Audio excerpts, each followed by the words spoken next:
Hello, everybody. Hope you're all doing well. Let me get the music going. Just let me know if that is too loud. I can turn it down. Hey, Nevermore, how's it going? I'm doing pretty good. Ah, sorry if I was a little bit late. Just kind of running around doing some things real quick. Didn't realize where I had kept my nippers. And then realized I'd never opened up the actual baggies that have all the runners. I'm alright now, wasn't feeling great earlier, as good as... Oh, fun.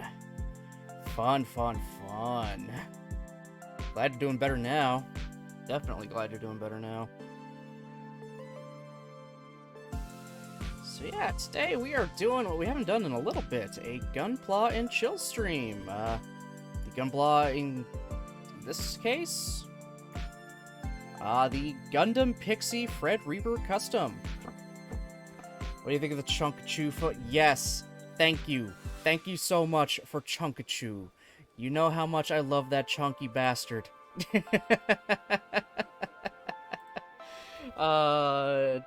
Chunky Pikachu supremacy. Oh wow, you guys can actually see part of my mic. Interesting. That's not gonna bother me at all. There. Now you just see the shadow. Hey Nichols, how's it going? Y'all are here just in time for this wonderful little kit. Found it, took one look at it, immediately thought of you. Love it. Love it. Yeah, there we go. I'm not used to this view again. Where it's just my hands.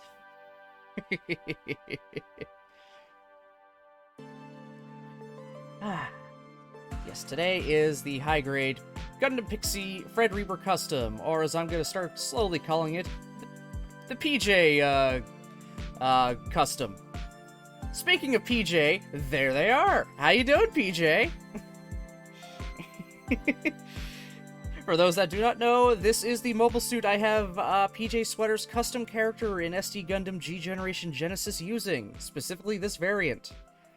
Why I chose the Fred Reaper Custom? I kind of like the darker color scheme on this compared to the more standard color scheme of the regular Gundam Pixie. They function the exact same way. It's just, well, maybe I want to be an edgy bitch and like dark things, okay?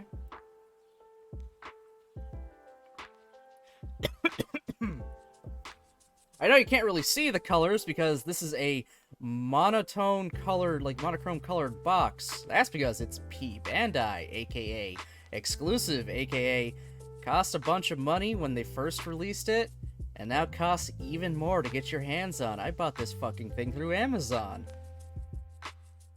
Yeah, I rarely buy my model kits through Amazon, just because the prices are always so bad, even on general release kits.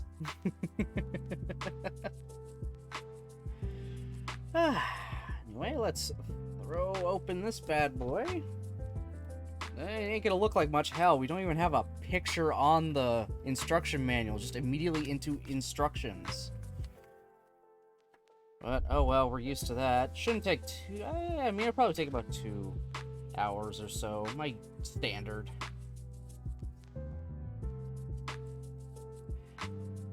Yeah, the bane of my existence. Stickers. Oh well, I can live with those. Not a lot of polycaps, which is nice. And this is a first. I'll be honest with you guys, this is an absolute first. I have an A1, A2, and A3 runner. Even more is I have a B1, B2, B3, and B4 runner. Usually this stuff tops out at, 1 and 2. I've never had these things go up to 4. But, in all honesty, the runners aren't really that big. There might be a lot of them, but a lot of them are very small. So, yeah, maybe this will go a little quicker than I thought. We'll see. Get my good old God hand nippers out. I really should get a second set of nippers again. Actually, I do have a second set of nippers somewhere. But I should probably still have more, like, just on standby in case, this asshole decides to break midstream. Now, I would cry. And then I'd have to try to figure out where the hell I put the other one. But yeah. Also, let me get the line art up of the Pixy. There we go. See? That's the dark color scheme I'm talking about. Compared to the normal white and blue and yellow, here we get the gray and the dark gray and the darker gray.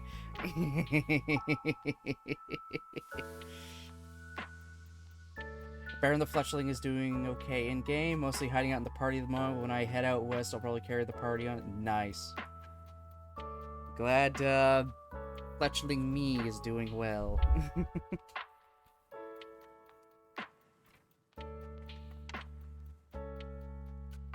Okay. Yeah, it's been a little while since I've done Gunpla and Chill, and okay, this actually might not take too long. When did this thing come out? At least what does the copyright on the box say? 2020. Okay, so semi-recent. Semi with the last three years. That's not too bad.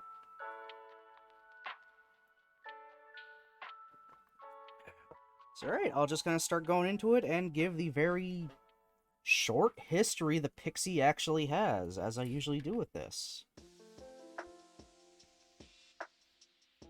Okay.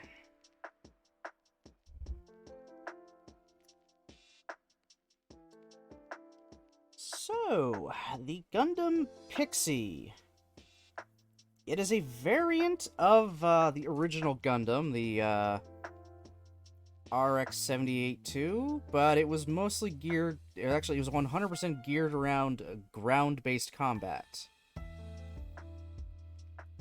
Because, at least at the time, they were really prepping for the big ground offensive to take back the Earth from Zeon, back in the story of Gundam.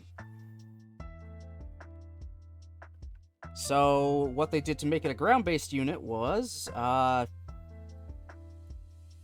first, they took out the folding fighter jet that is inside the thing's chest, inside the main Gundam's chest, because they didn't really need that, I guess, so they just put a standard-ass cockpit in. So, well, no escape pod, essentially. They also removed every thruster that was meant for maneuvering in space. Because guess what? You're not going to need maneuvering verniers and stuff when you're on the ground under gravity. This actually added a benefit to the Pixy. This made it much lighter than the normal Gundam, the regular RX-78-2. And because of that reduced weight as well, and a special motor put in, it was able to get to its top speed very quickly, and it actually is much quicker and more agile than the original Gundam. A consequence of that, sort of, also, is they made it very lightly armed, so they don't exactly, you know, ruin that, extra speed they did. So the only weapons the Gundam Pixy actually has on its, like, equipped with itself normally is a pair of small submachine guns, the Vulcans in its head, and a pair of beam daggers. Not beam sabers, daggers. They made at least 3 units, 3 Pixies, and had them kind of stationed in different places. One was sent to Belfast, one was sent to Africa, and the last was loaded on a transport so it could be shipped off and given to White Base, aka the ship where, you know, the series Gundam happens and revolves around. So, one of the Pixies was meant to go to White Base and presumably be used by Amuro. Presumably, or at the very least give them another mobile suit they can use. There's a thing about that. It never made it. It never made it. The transport got attacked. So it didn't make it, and I think one of the other ones had to be commandeered by a Federation pilot on site to try and fend off an attack. No one really knows what happened to all 3 Pixies. They just kind of disappeared after shit happened to them all. One of them, we don't know exactly which one, later showed up in the game Missing Link. And was customized into, well, the Fred Reber custom right here we see there. And used by, well, character named Fred Reber. That was it, though. That's it. They just kind of changed the paint scheme, more or less. Nothing else is different about it. It's just a different paint scheme.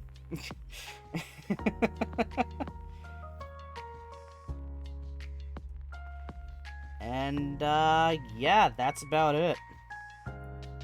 There isn't too much about the Pixy.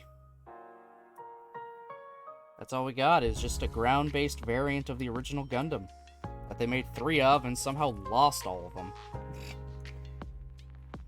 How you lose, like, a 30-foot death machine, I'll never know. Name my Whooper Anony after the anonymous gift yesterday. I got 1 Pokemon left to name. I might name my Tinkaton after Jen. Oh my god.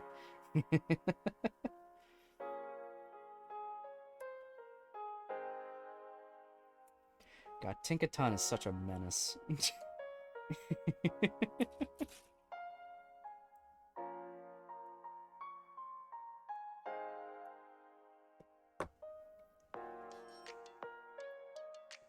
Now, why did I give PJ the close combat mobile suit that only works on the ground?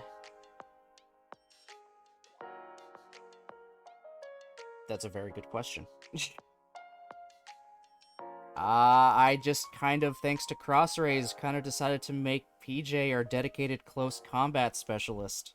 Just giving her mobile suits that were, you know, generally melee-focused. And, well, the Pixy fits the bill perfectly. The downside is, it's a ground mobile suit, and most of these maps take place in space, which is a bunch of bullshit. So I have to always set PJ's unit up 1 turn before she can even move and do anything. It's a pain in the ass. It's such. If it was like Crossrays, I'd be able to bring her out already on one of the, like, platform things so she could immediately start moving and doing stuff, but no. This game has to be like, no, you gotta send it out first, then you can send her out onto it, and then next turn, but they can move. I hate it so much.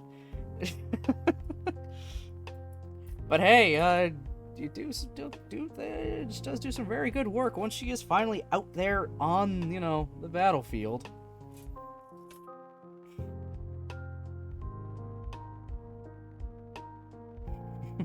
God. Okay, that's not what I want. Where's... Oh, A1's right here. But hey, it's a close combat mobile suit. So it worked perfectly.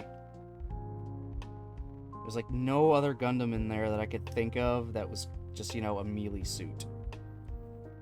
The rest were mostly... Okay, yeah, they have a melee attack, but like they also have a million different ranged options.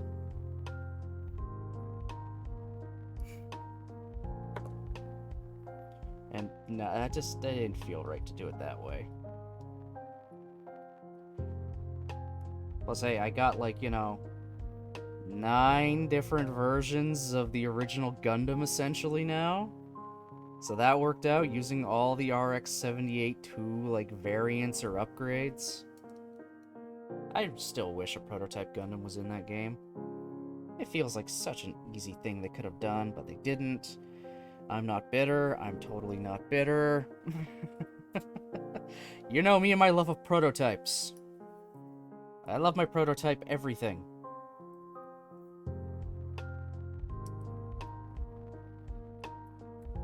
And I'm already onto the first sticker. To make this white collar have a gray inner.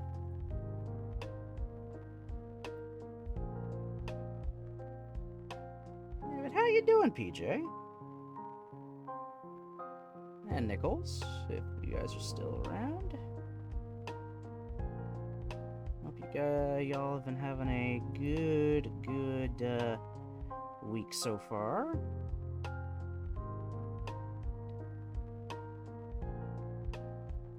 Yeah, getting this thing in here is a pain. Oof, and I don't want to touch it for too long.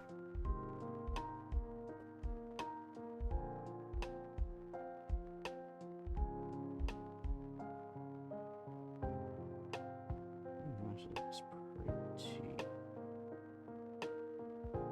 Oh, it was going good.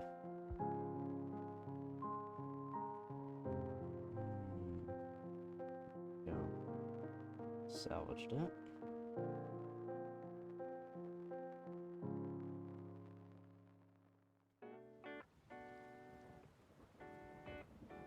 Okay.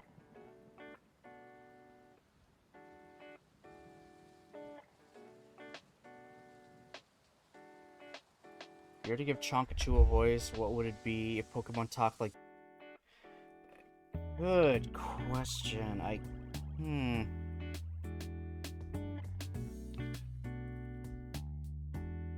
gonna have to get back to you on that one. I don't really know.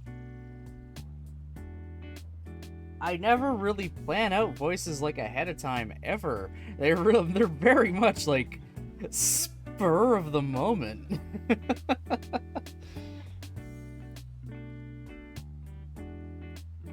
it is.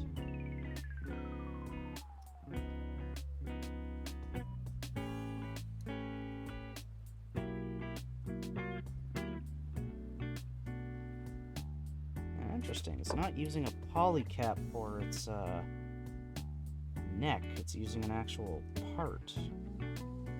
Even though the polycap for a neck joint is still there. That's kind of cool.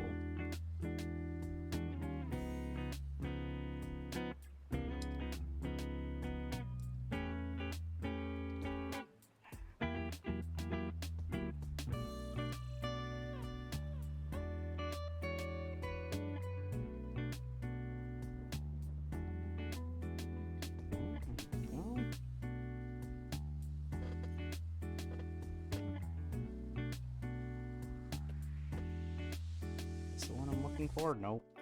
God damn, this is hard as hell. I'm not used to having so many A and B runners. Like, what the fuck?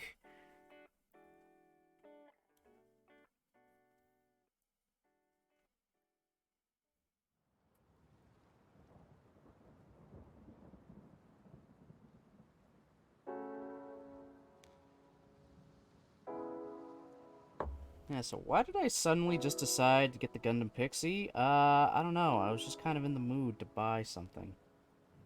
And, the Pixy just kind of tickled my fancy at that moment. And now that's spurred on a totally great idea for me to do. And that is to slowly try to get model kits of all the BB team suits.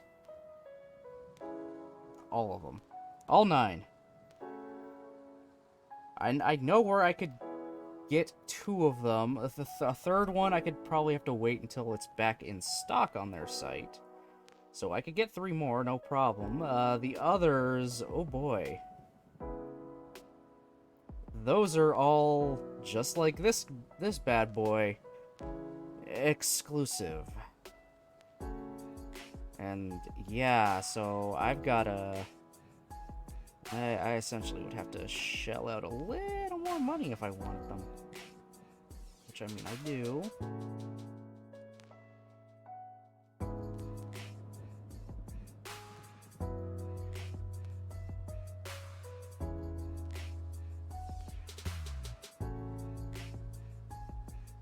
hope I put that on right.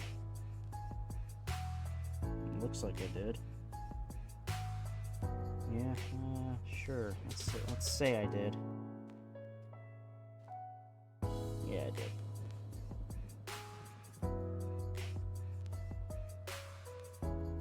Oh my god, nevermore. Now you're really gonna make me think of what the hell Chonkachu's voice would be.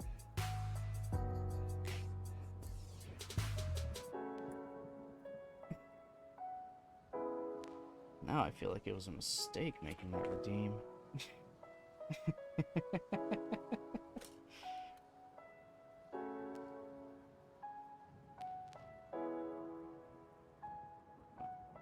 In the hole. That's better. You went in the hole.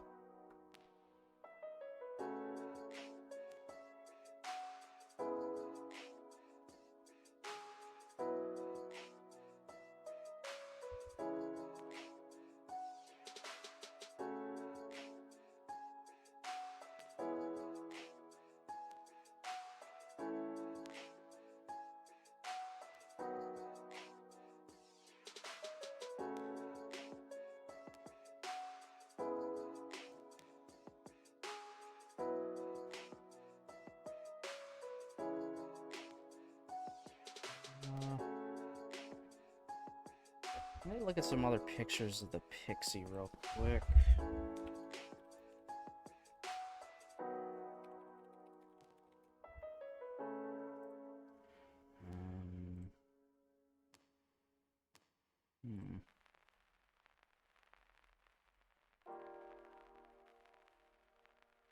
Okay, yeah.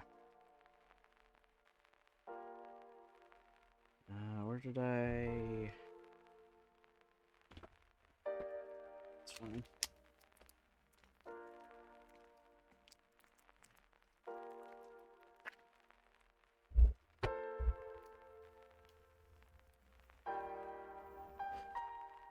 Okay, I'm gonna do a little bit of the stuff I can actually fill in first. I don't fuck it up.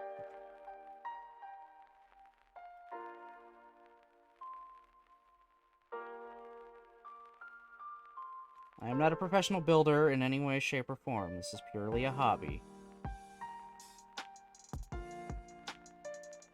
Okay. That's better. Just add a little bit of extra detail there.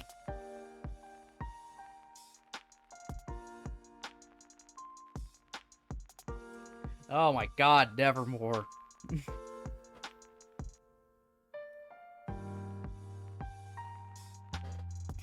I will. Okay, just give me a second, alright? I'm like in the zone. Oh god.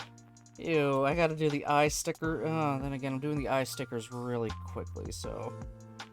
Let me build the head, and I will do the skit.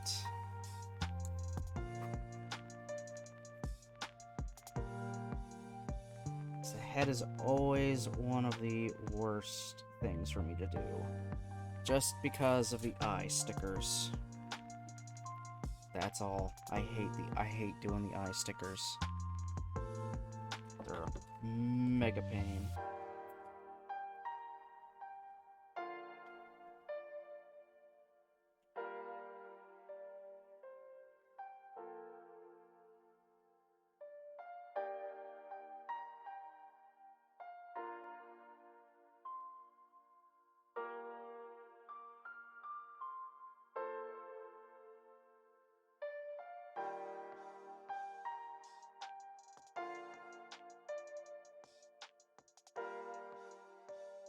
Ooh.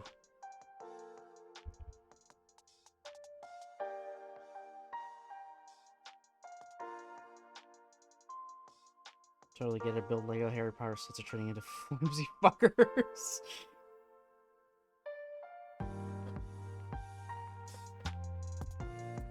Ooh.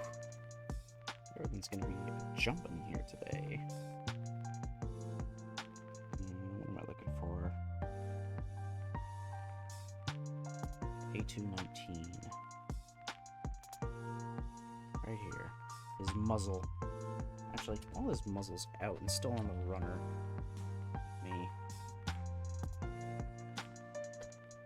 I'm just filling his little mouth vents.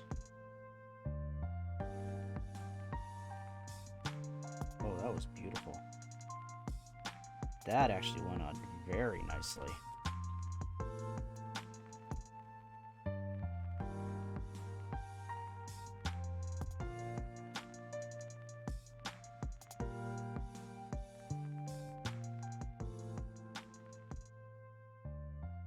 Mystery Magic set was literally falling apart as I was building. Oh, that sucks. I'm sorry.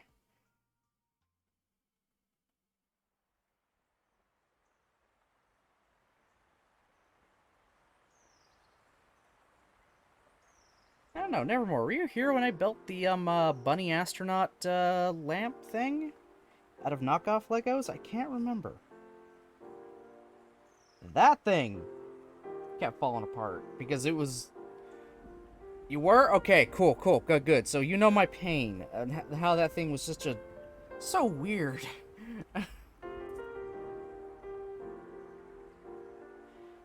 just the way I had to do things for it. Ugh. Oh, that's right, you were there because that's when you started talking more about the Lego sets you were doing. That's right. That's how that all came up. Memory of Goldfish. And you thought you lost bits and it turned out you just Yeah. Yeah, there, yep. Yep. Yeah. Nailed it right on the head with that one.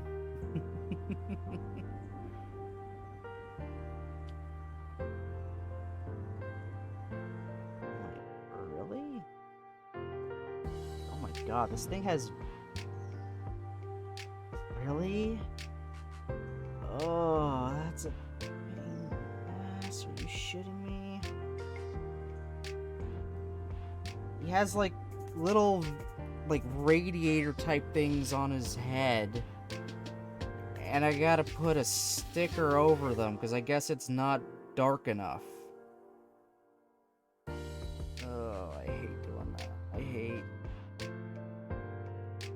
Ugh, God, of course you decided to go cockeyed at the last second. Even though you're fitting into a recessed hole.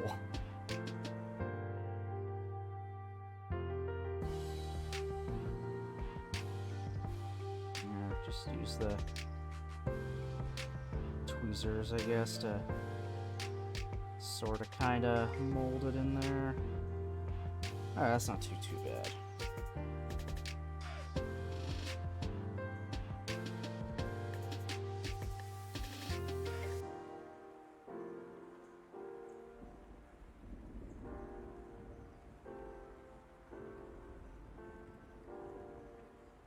You'd think they'd print shit on and do away with the stickers altogether. It's not like you're going to reuse the model head for something else. I mean, people do customs all the time, but it is annoying that they rely on a lot of color-correcting stickers. They have done kits where they don't need any color-correcting stickers, like, at all. But they like to cheap out sometimes. It's like, I guess, just too much effort to make brand new molds of just like 1 or 2 specific parts in 1 or 2 specific colors. I don't know. I mean, they can clearly do multicolored runners.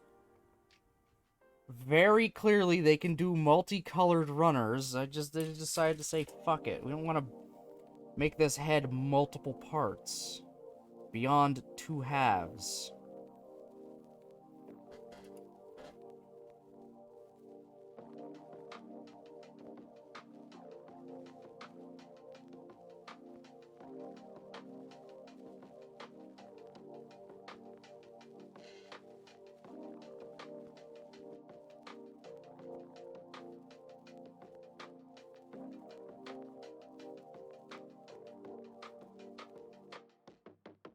Stickers annoy me, Lego. Once the sticker is on the break, you can never reuse it, so paint the pattern on it, or yeah. I mean, they do actually put in here color guides for if you want to, you know, paint it up a bit more, so it's might be a bit more vibrant. Even giving you the specific colors, like color mixes too, which is actually very handy and very nice of them to do that. Just, they shouldn't have to do that. They shouldn't have to be... Whatever. They gotta make money. They gotta make it easy so they can, you know, make as much money off of these as possible.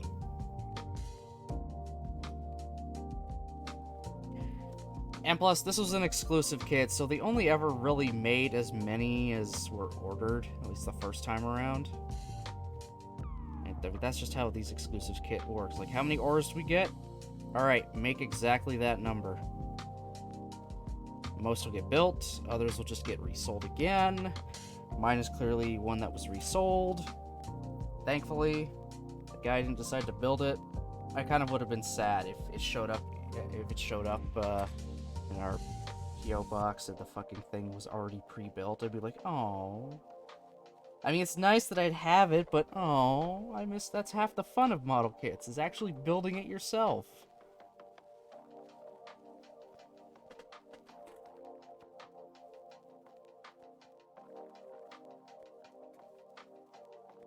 I love building these things. If that wasn't plainly obvious. Also, I'm gonna get the back head camera sticker on now before I enclose it entirely.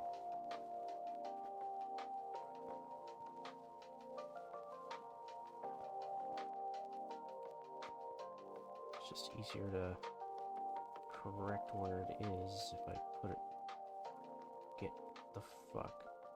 There you go.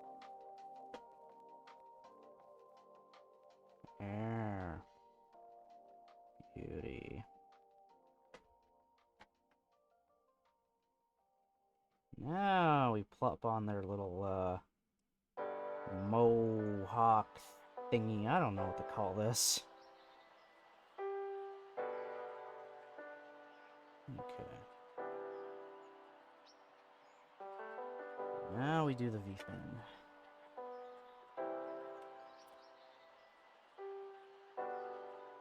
So, yeah, I was saying a little bit earlier, my plan is to, yes, eventually get all of the BB team in model kit form. Eventually. Again, I know where I can get 2 right away, very easily. One of them I could probably just wait, a third I can wait for a restock on at the same site I get the other 2 on. And then the others, those are all exclusive.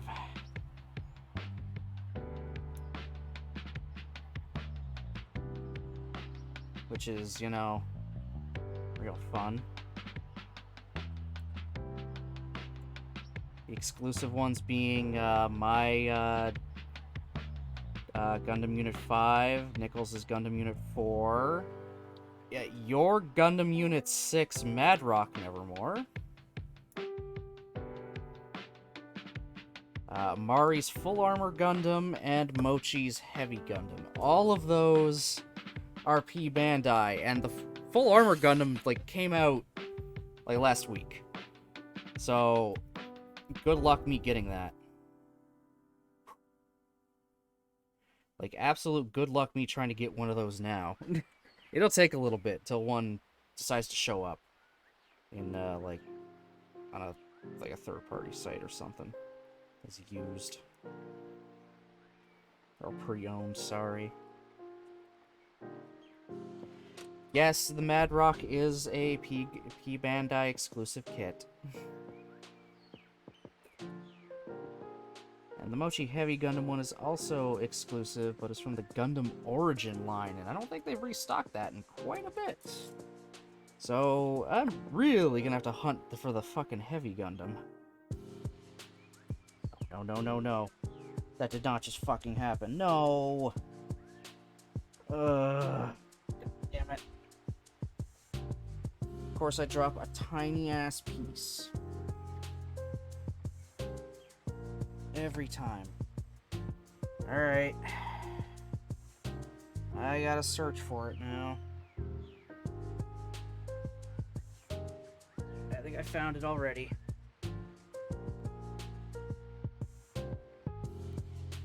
Yep. Ooh.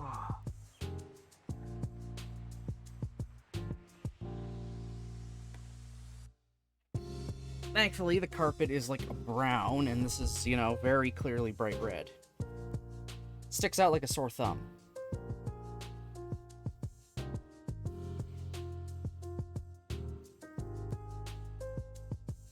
Okay, get in the hole. Thank you. Yeah, there's Good old Pixie's head. Camera's not going to focus on it because of course it won't. Come on, camera. It's right in front of you. It's right in front of you. Focus on the thing in front of you. I have no idea how the focus on this ever works. Come on. Yeah. Come on, focus. Don't focus on the background. Focus on the fucking foreground, you piece of shit camera, you. Come on. Whatever. You can kind of see it. It's a blurred mess. I need to know. It has an autofocuser on it. I don't know how it works half the time.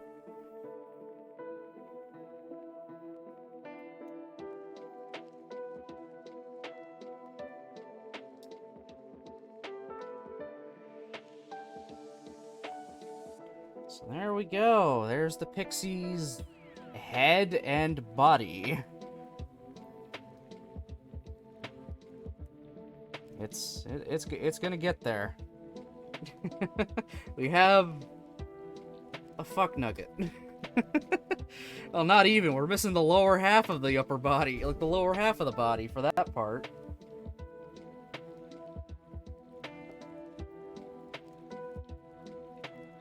And alright, I built the head, so I have to do the Chunkachu skit.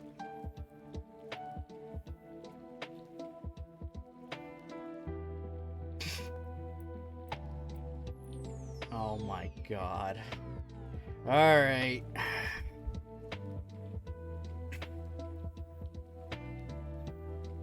Chunkachu! What are you doing here? Help me! They're forcing me on diets! I'll save you, you perfect chunky bastard!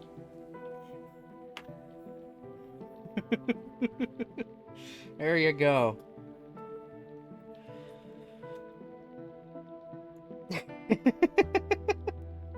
I'm glad you liked it.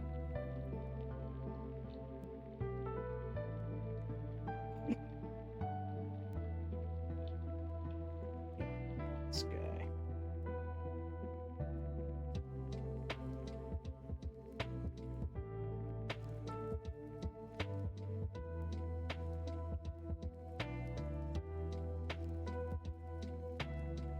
There, that means I get to take all those points now. Neener, neener, neener.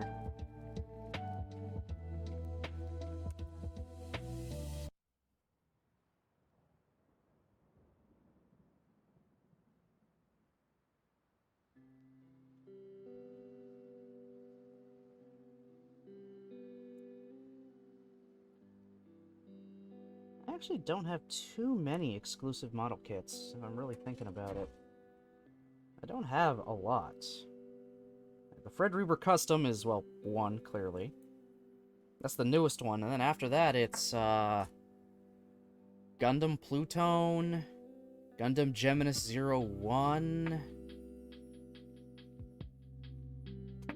and then the B-packs for the narrative Gundam, I believe. I think those are the only exclusives I have. Yeah, everything else is, general release. I'm pretty sure. I might be wrong. I feel like I'm missing one. Don't know. I feel like I'm missing one kit that's definitely a P Bandai.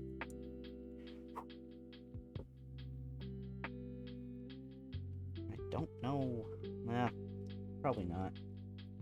Again, getting P Bandai is harder than it really should be, but I just, yeah.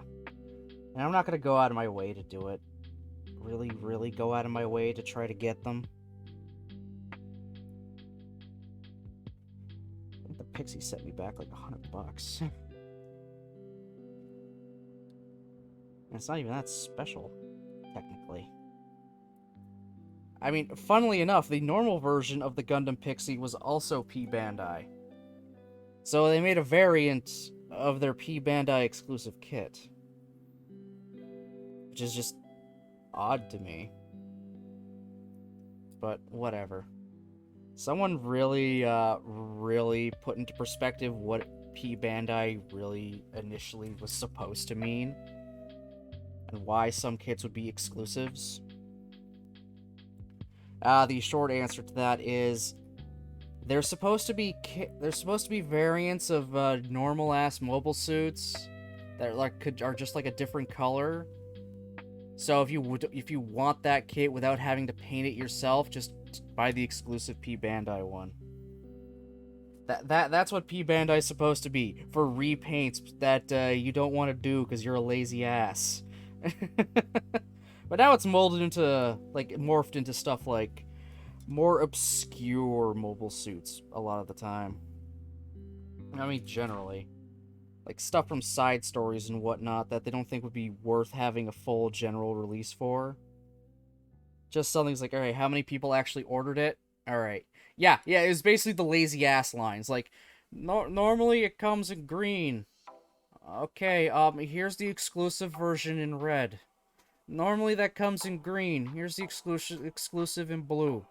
Normally that comes in yellow. Here's the exclusive version in green. It's like shit like that. But now it's become, okay, these million Gundams from these side stories, yeah, they're all here now. But now Bandai is getting kind of a little, they're getting a little cheeky and greedy. They're finally releasing more Gunpla in the high grade line for G Gundam. You know, Dragon Ball Z mixed with Gundam. Shining Gundam. Okay, yeah, that was regular release. God Gundam, regular release, cool. Master Gundam, regular release, alright, cool. Nobel Gundam, alright, like, side character adjacent, somewhat important. Okay, cool, that's a regular release, fine, alright, nothing bad there. Yeah, nothing wrong there. Maxter Gundam, one of the, main allies to the main character. P Bandai. Rose Gundam, one of the side, one of the, main allies to the main character. P Bandai is like, what the fuck is this shit? Why are you making these guys all P Bandai out of nowhere? These were main-ass characters that had focus. Why the fuck did you let the Nobel Gundam be general release and not these guys? So that's kind of rubbing people the wrong way. Everyone has been hoping and praying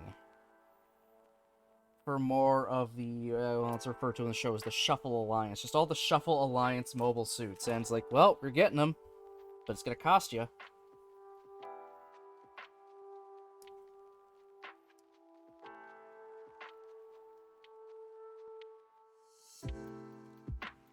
I mean, they've done that before, sadly enough.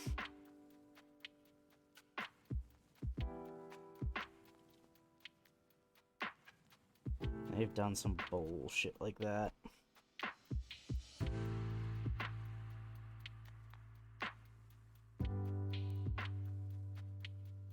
There's no way that's what... There's no fucking way.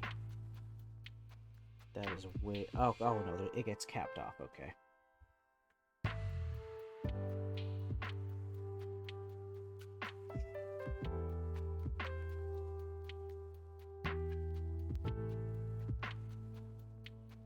What to say, I was putting that part on, it doesn't like go completely flush. It's like there's no way there's gonna be a gap in here where you could potentially look into the arm of the kit. No, that's wrong. It's like, okay, now that I really look at it, it gets capped off regardless.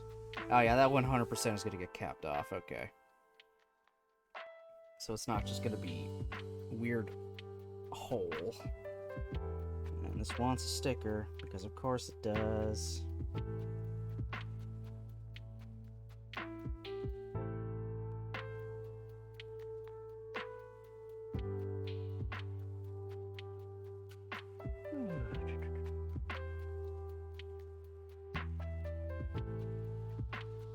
where's the... Oh, there.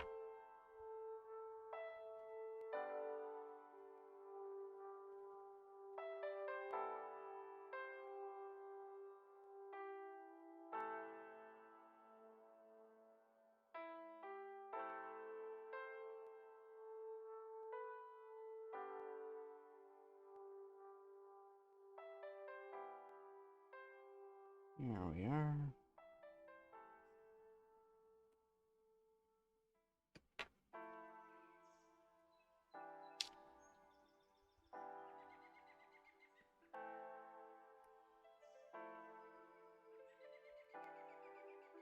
Ooh.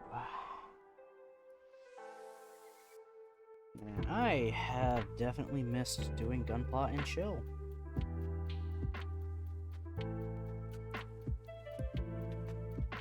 It's my go-to relaxation for anything.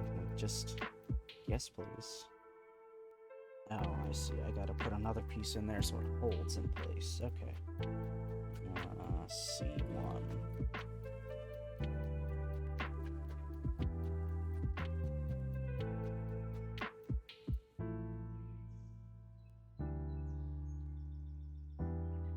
Relax, build, and chill. Yep, yeah. I need these every now and again. Mm-hmm. Good old relaxed movement on YouTube. They've been my go-to for just chill, lo-fi music for these streams for a long while. When I stopped using the exact same song from Katawa Shoujo over and over again, my god, why did I think that was a good idea? I mean, it's a very calm and relaxing song, but like, it was literally the same song, just on loop for 2 hours, and the song itself is less than 5 minutes long. Oh my god. What is wrong with me? Why did I do that to you guys? Then again, that was Baby Streamer Baron. That was Baby Streamer Baron. Now I'm like Toddler Streamer. I don't know. I still have a lot to learn. I'm a little quiet because I'm working on it, but no worries, no worries.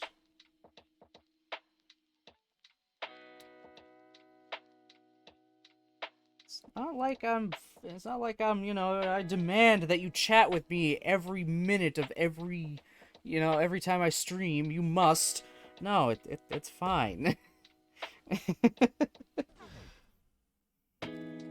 I ain't a control freak and want all the attention in the world.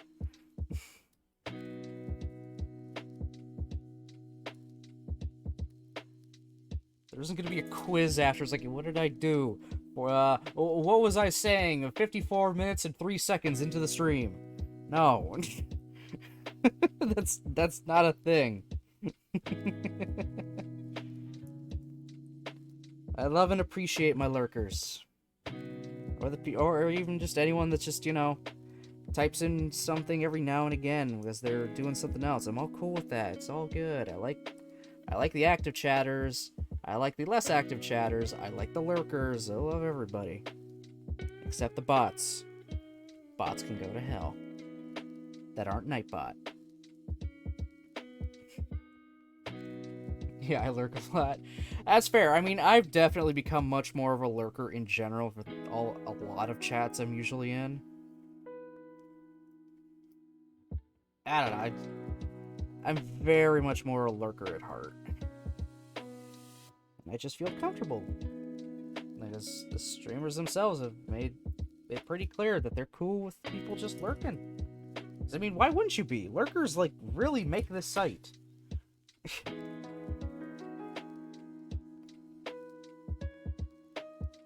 Hard to be an active... Yeah, exactly. Especially if you're very much an introvert. Like moi?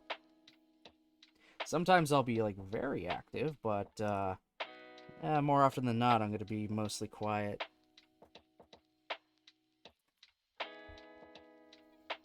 Look, I put all my energy into my actual... my own streams.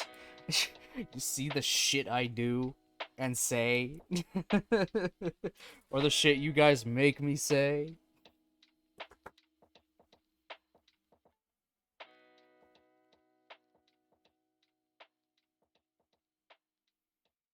doing some strategy. Have team 1, which is my exploration team, but I'm doing a team of 3 for each of the team star bases. I'm trying to figure out how I want to tackle the gyms, mostly because I can't decide one type of Pokemon of that type. When I have them all done, I'm going to choose the very best of all the Pokemon for the Pokemon League and Endgame. So you can be the best, like no one ever was. Catching them is your real test, to train them is your cause.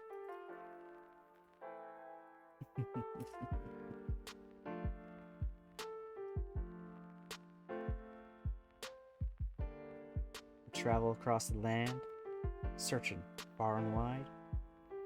Pokemon to understand the power that's inside.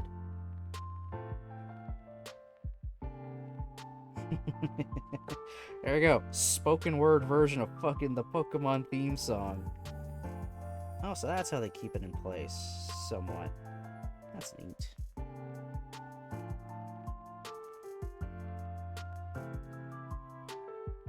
Alright, we got the right arm now.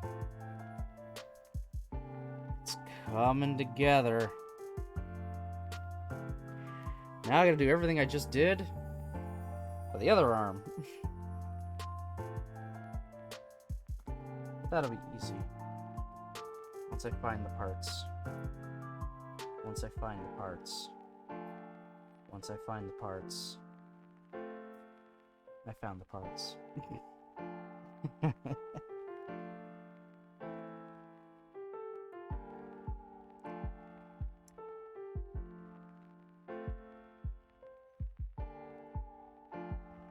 Oh yeah, I made an announcement about this in the Discord, but I did start putting some things on my TikTok that I did have but never actually used.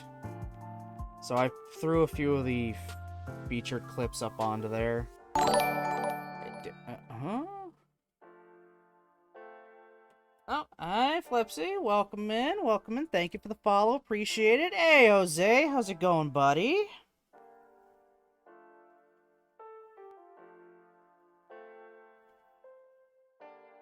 Yeah, how are you two doing? Both coming in here at the same time.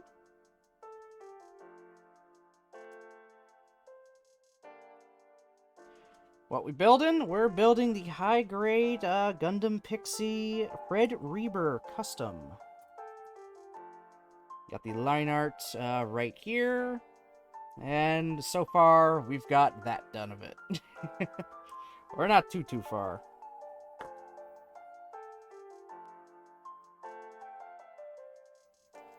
Looks a bit like RX. It is an RX-78 variant. It's supposed to be a close combat variant for just for solely the ground. So it has a lot less thrusters. It doesn't have nearly as many armaments on it. But in universe, it's faster, has a higher speed, because they took out all the space thrusters and everything for it.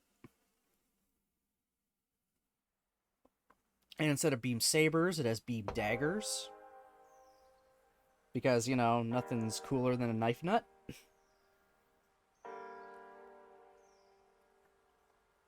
RX-0 Unicorn arrived today, so that's... Oh, nice! What grade? High grade? Real grade? Even though I hear that's a fucking... What's it called? Hand grenade? Master grade? High grade? Okay. I built a high grade Unicorn and a Banshee Norn. Those aren't too bad. They do take quite a bit of time. Like, oh my god. But still, they're not too bad. I rather like them. I mean, they especially look good together. Getting a Banshee and a Unicorn is just like... They look best together, I would say. They already look good on their own, but if you get the two of them together, it just looks even better. Don't know how I feel about having all three of them, though. I don't know how I feel about having the Phoenix as well as part of that. First builds the RS7. Built Bale and another Unicorn. Oh, he built a Bale from IBO. Okay, I'm assuming. Bale looks good. The frames for all the IBOs, just in general, are just so bad. They do not like to stay together nicely. I've got to open up the Vidar, Chimaris Vidar, and the Astaroth I have to actually fucking make it work properly. I know there's some way or something you do with, like, super glue to really keep that shit together so it doesn't just immediately pry apart when you move it. And then they got a super loose upper torso. And guess what? IBO kits are very top-heavy. God, I mean, it's not too bad on the Astaroth, because there's not much really going on that thing. But the Bale and Chimaris Vidar is... oh my god, those two have so much shit attached to their upper body. Bale has even wings on the back. Yep. Yep, he's got the 2 swords and his wings, and that's it. But those wings are pretty big and pretty heavy, and god, the IBO frame just kind of sucks. It started out kind of okay, but just... damn, they're bad. What the fuck, Bandai? Okay, where the hell? Let's be... what am I looking for here? C2. Okay, it's gonna be a tiny one, actually. Oh, sorry, Mr. Message, Nevermore. Did you ever play the Hoenn region games? I played Omega Rupee and Alpha Sapphire. Do you remember the bluebird Pokemon with the cotton wings? Forgot its name? Shit, I know this.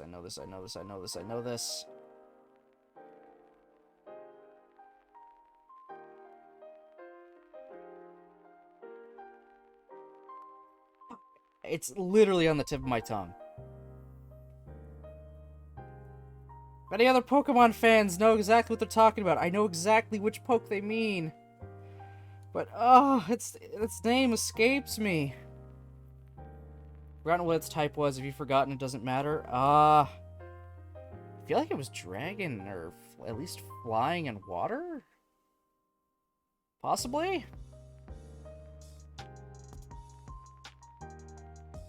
Jose, I know you're a Pokemon fan. You know what we're talking about?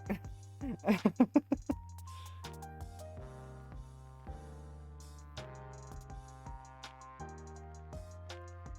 the very least, I know you've played Pokemon games much more recently than I.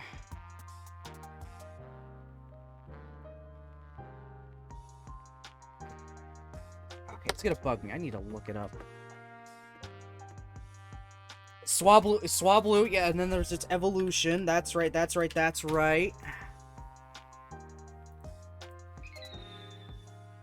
Altaria, that's it, Altaria. Swablu and Altaria.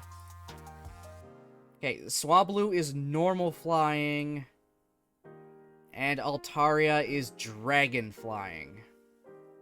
There we go.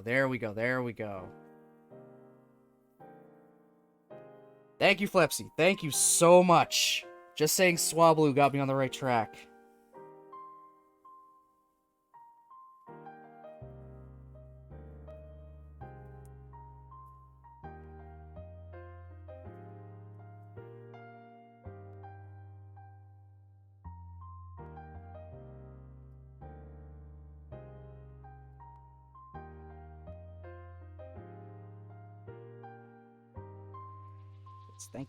Thank you so much for that. That really helped. I Googled and typed in bird Pokemon with cotton candy wings. Hey, Google knows what you talked about. It works. Sometimes it's what you gotta do.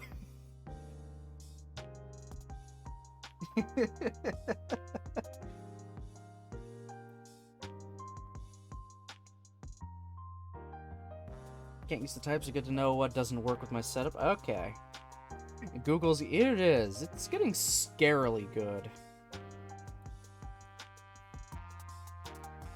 But I mean, it's been around for, God, like over 20 years at this point.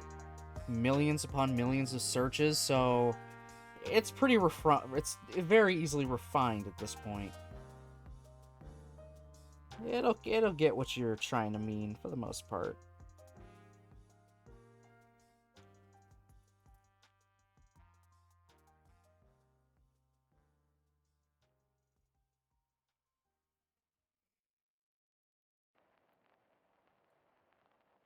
Once got stuck on a game and tapped a whole bunch of swearing and ranting, then added the game's name at the end and found straight away what I was looking for. Oh my god.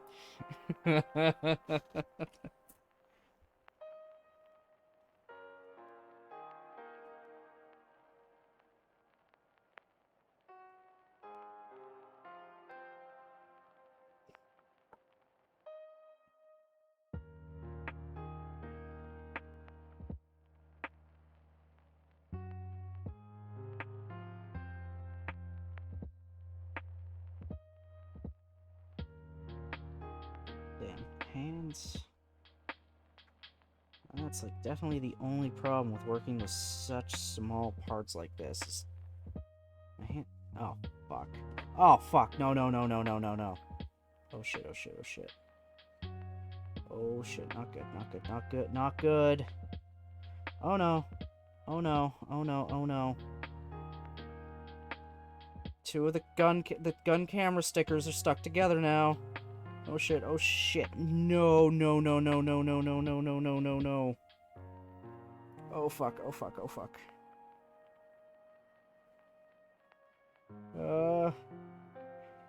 They just had to come off at the same time as the other one. Oh my god, this is so bad. This is so bad.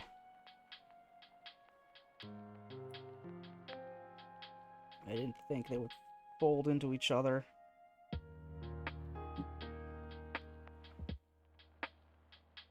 Come on, loosen. Come on. Oh, you bastards and a half. Are you kidding me? Yep. Well. Oh, I found it. I accidentally just paused the music by lifting up my keyboard. Because they fell in between the keys. Oh no, where'd they go now? Oh my god. Oh, you gotta be shitting me.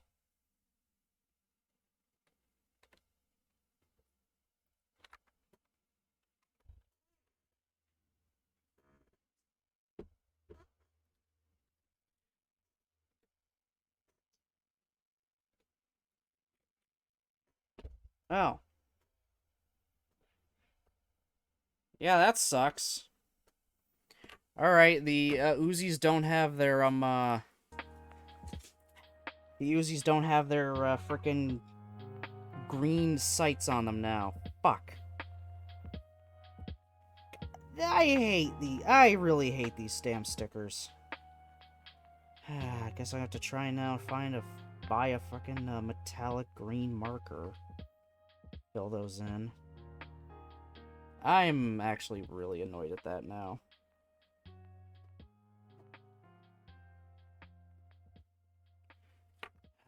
Give one quick attempt to try to see if I can spot them.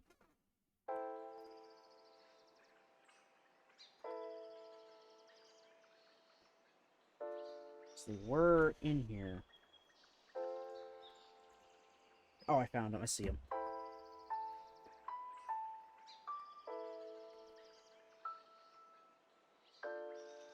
Got him. There we go. Well, they're here again. Whether or not I'll be able to get them, you know, separated from themselves is another question. Entirely. Oh. Oh. Do not fucking drop these more, Baron. Oh my god. Okay. Oh my god, these things are so fucking destroyed now.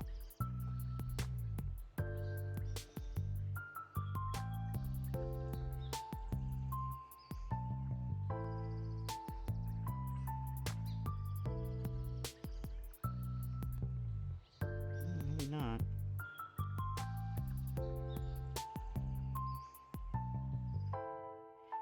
I don't have another pair of tweezers.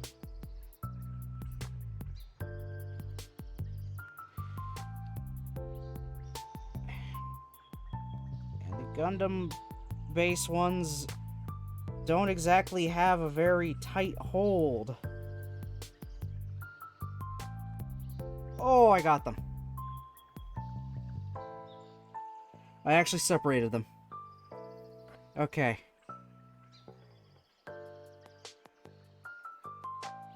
Okay, good. Oh my god.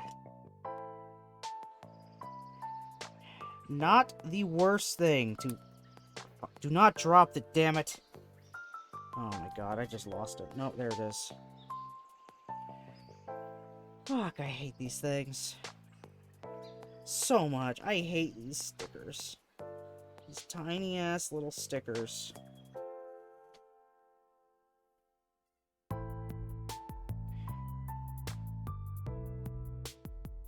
I'm also... What? Why am I also a Happiny? Huh? Okay, those are at least there. Hey, Guester Box, how's it going? Welcome on back in. Thank you for the bit. I appreciate it.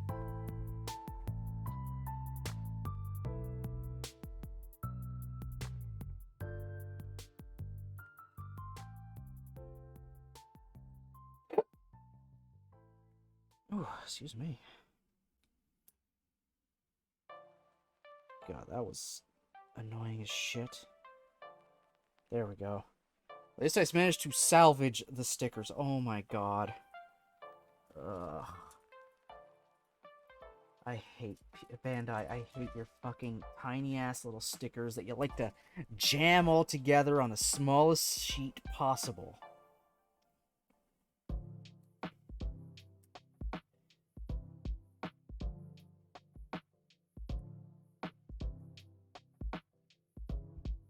Well, you can be my Team Tank Blissey or a Hoppip. Your call. Never. Don't make me a Hoppip, please. I will say that. They're not exactly known for being strong Pokemon. I'll take a tank. I'll take being the tank. I mean, it fits my Final Fantasy XIV character that's also a tank, which I need to really get on trying to get that Kamen Rider-esque costume before the event and everything is over, which it probably is by now, and then I'm just gonna cry. I call myself a fucking Kamen Rider fan. I'm not gonna get the Kamen Rider costume in FF14.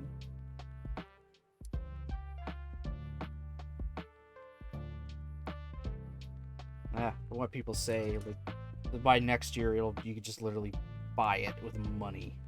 And I don't know, maybe I will. I don't know. I'm indecisive. You know me. I think everyone knows me by now.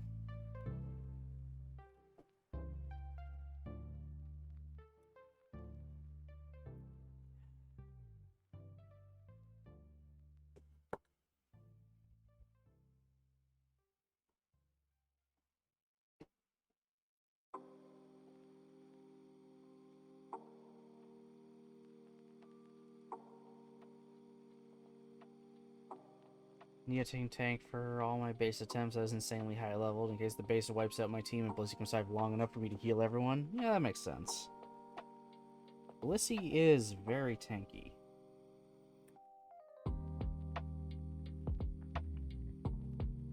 Kind of the meta, I believe, to use Blissey. At least it was. I don't know, the meta changes so much. And I'm such a casual fan, I can't exactly keep up.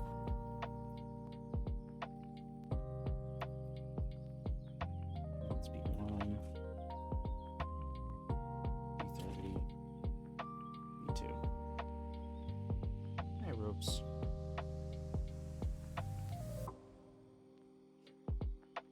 How you doing, baby girl?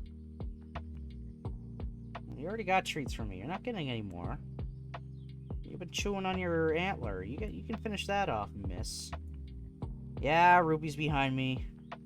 Well, beside me. You can sort of see her. You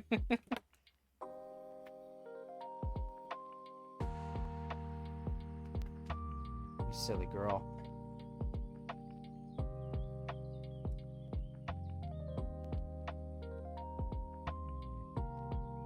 Silly girl. Go lie down. Go lie down, honey.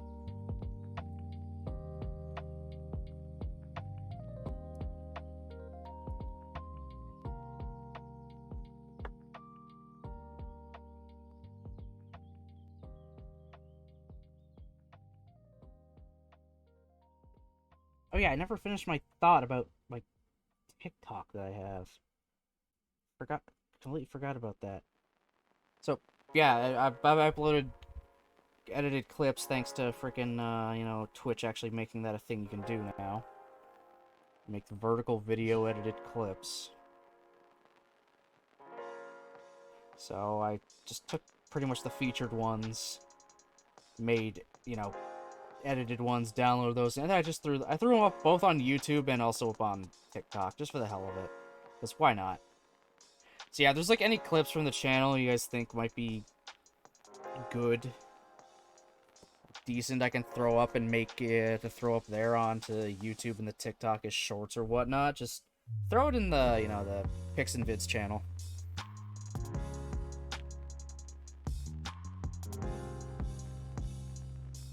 So I'd like to know what you guys think are good. Because, well, you guys are the ones making them.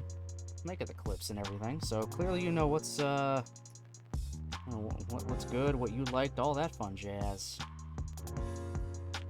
I mean, I have made a few clips myself, but I mean, all streamers do. All streamers will make clips of their own videos, especially if it's one moment they keep liking to see. That is already up there, Nevermore, don't worry. I believe on both TikTok and on the YouTube Shorts, it is doing the best. I'm pretty sure it is actually doing the best out of all of them, just having the most views. Funnily enough. Let's see. I can look real quick. I can look very quickly, see what the view count is for them. Alright, on YouTube, that clip has 103 views right now, and on TikTok,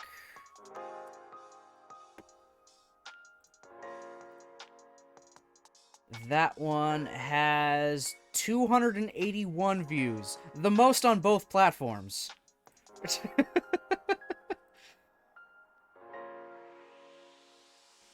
Oh my god, like, I couldn't have timed that any better, even if I tried.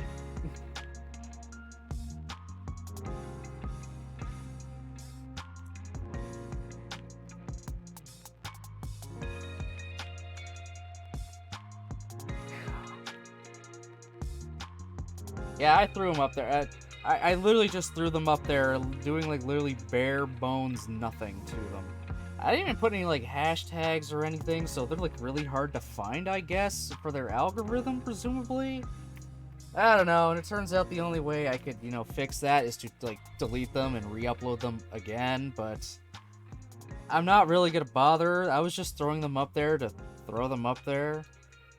Any of the next ones I do, I'll do the proper, you know, like, hashtag everything kind of thing, whatever. I don't know TikTok stuff, guys. I don't.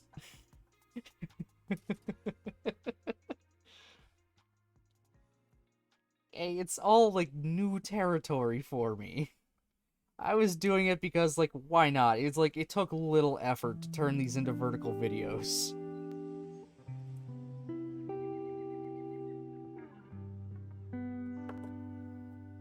It's like, yeah, just throw them there. Why not?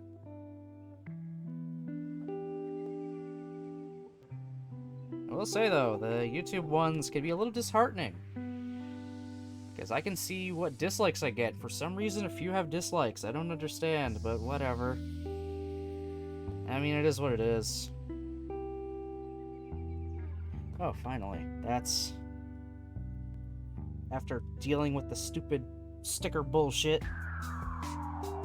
It's 2 arms. We have 2 arms, a torso, and a head. We have the upper half of our mobile suit.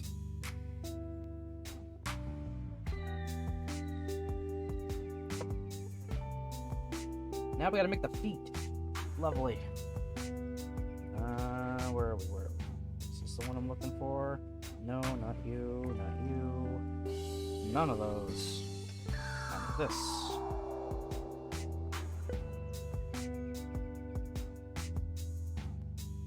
I think. Yeah.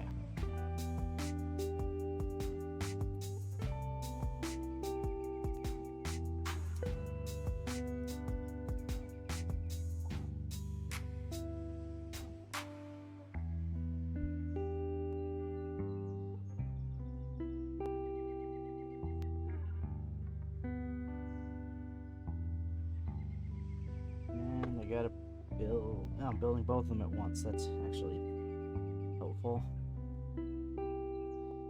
This is just oh my god. Yeah, this will be a bitch to do. I hate having to put polycaps in like backwards and then have to make them travel a long distance. It's just annoying.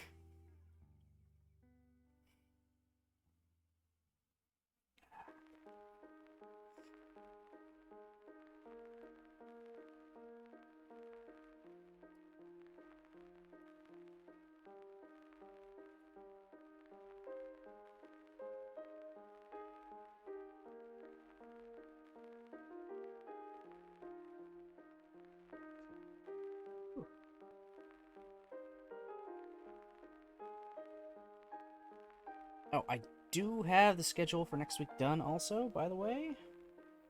That is done, technically.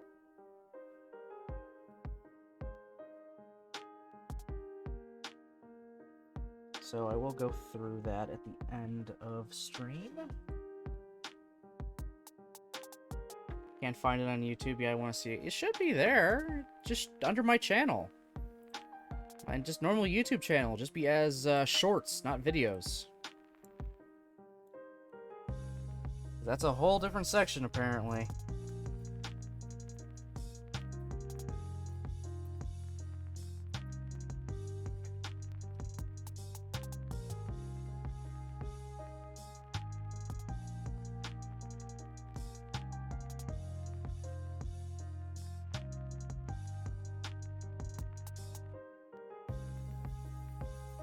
Check that, but I don't think anyone learned I was screen cap and send it on Discord. That's strange.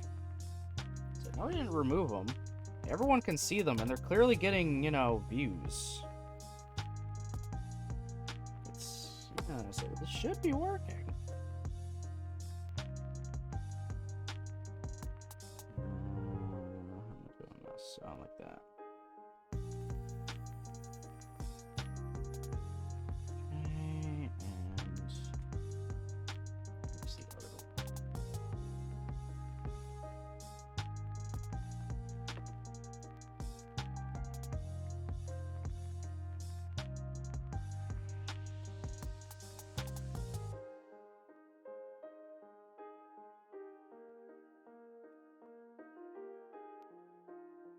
Weird. It should be there.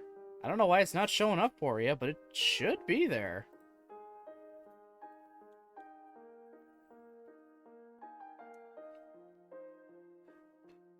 Unless you gotta scroll down a little bit more and then it'll load the rest of them. I don't know. It should be working. Should be is the keyword.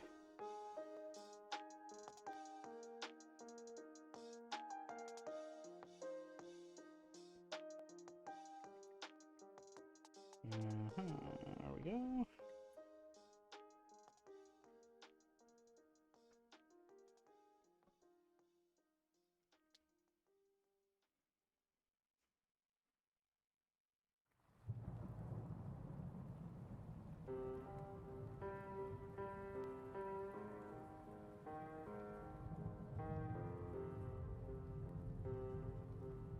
Got it? Okay, good, good, good.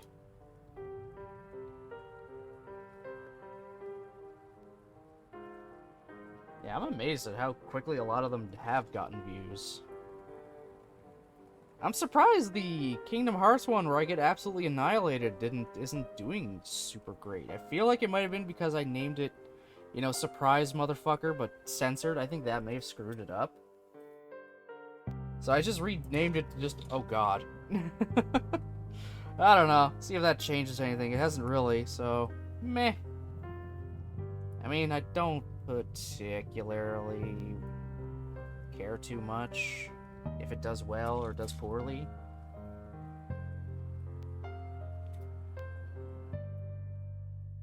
I was just doing it because it was really easy to do. Hey, Purple Sucks at Games! How is it going? Welcome on in.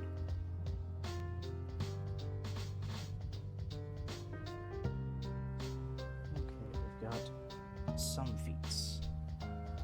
Review, a thumbs up and a comment. Okay. Thank you, Nevermore.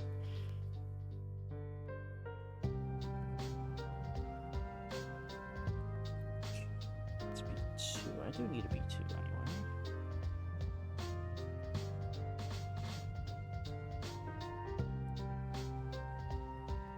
Yeah, how's it going, Purple?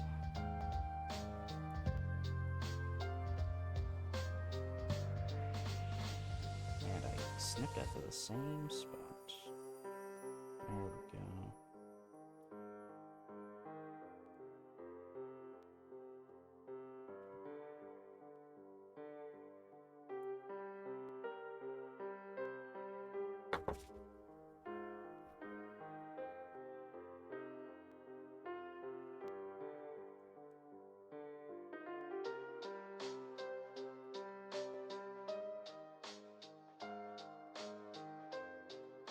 How goes the build? It's going alright so far.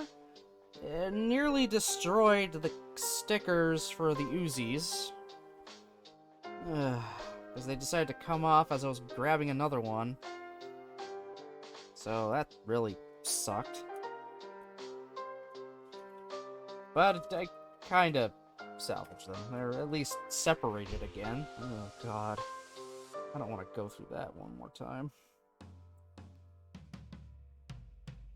Gunpla Twitch quiet right now? I don't see too many Gunpla streamers.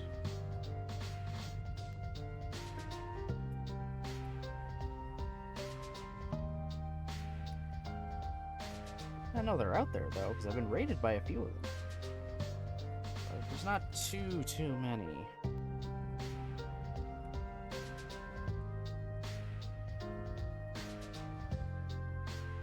Yeah, stickers do suck.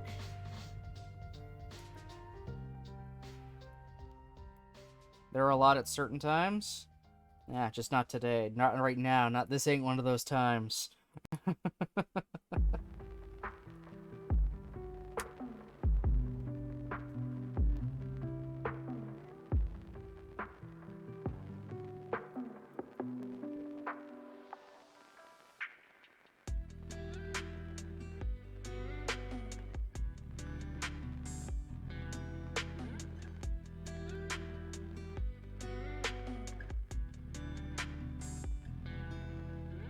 I only do these occasionally, whenever I get a kit I actually specifically want. If I can get it. So these are becoming much more rare nowadays. And also just, you know, very much I have to spend money for this. Do you mainly do Gunpla? I don't mainly do Gunpla. I mainly do just a variety of games, but when I do get model kits and order them and they come in, I do build them all on stream. I've been sticking to just high grades. I'm very comfortable with them, and there's just a bigger variety with high grade. At least I find, which, I mean, makes sense. It's cheaper grade, so they're able to make a lot of different things with them, compared to stuff like Master and Real Grade. And I have been building... how long have I been building for? Trying to think here.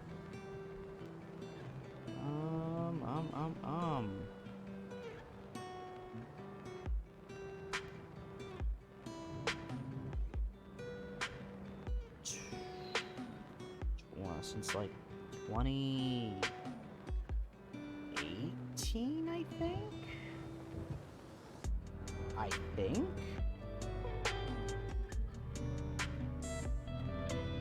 Pretty sure? Yeah, it's been a while. I've been doing it for a fair bit of time. I'm definitely an amateur still. 100%.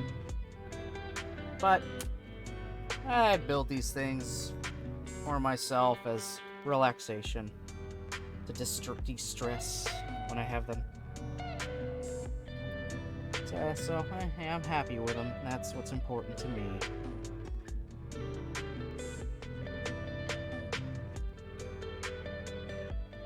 Yeah, my collection is like huge at this point. Easily over 50 different kits. That's so many goddamn things.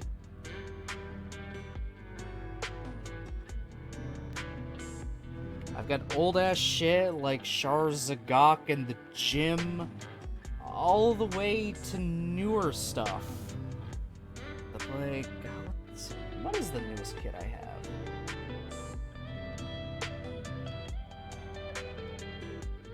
I'm not sure what the newest kit I have is.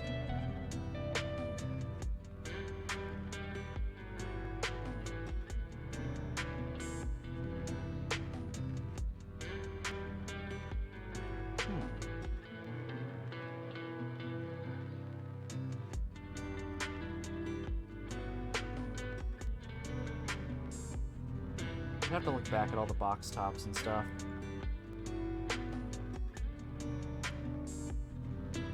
Just to see, or actually take a good look at my collection to think, okay, which one was the most new? This is literally the newest of the new. Maybe it was the Core Gundam 2 and your Reber armor?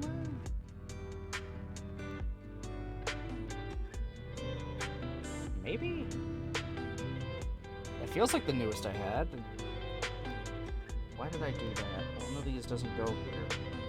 Even though technically they're gonna go in the same spot. Whatever. I'll just follow the instructions properly.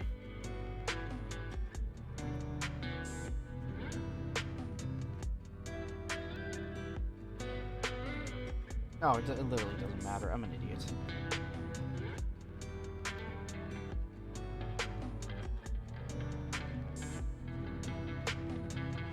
I can easily say the hardest kit I've had to build, and that also took the absolute longest, it had to be the high-grade Sinanju. Just fuck that thing. It looks beautiful, don't get me wrong. It looks great now. Building that thing was a bitch and a half. I hate the sleeve stickers. Oh my god. So many tiny, thin, intricate sticker designs to go over raised parts. Fuck. That was like, oh god, how fucking, that was a, let's see, how long did it take me to do on stream? Let me search my videos here for a second.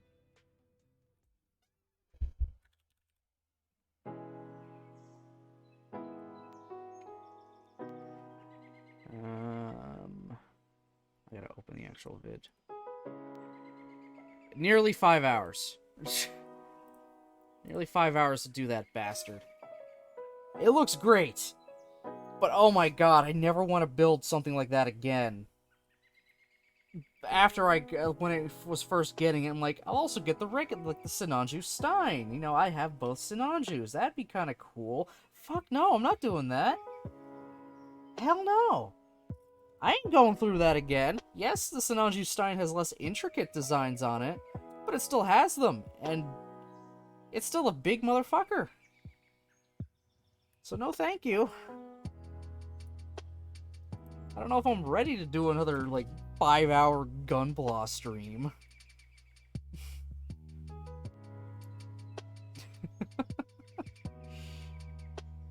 I'm definitely not ready to do that.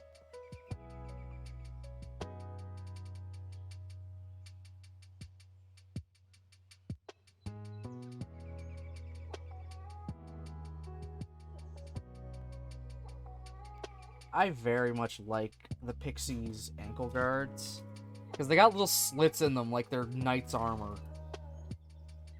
I like that. Even the prototype Gundam has that.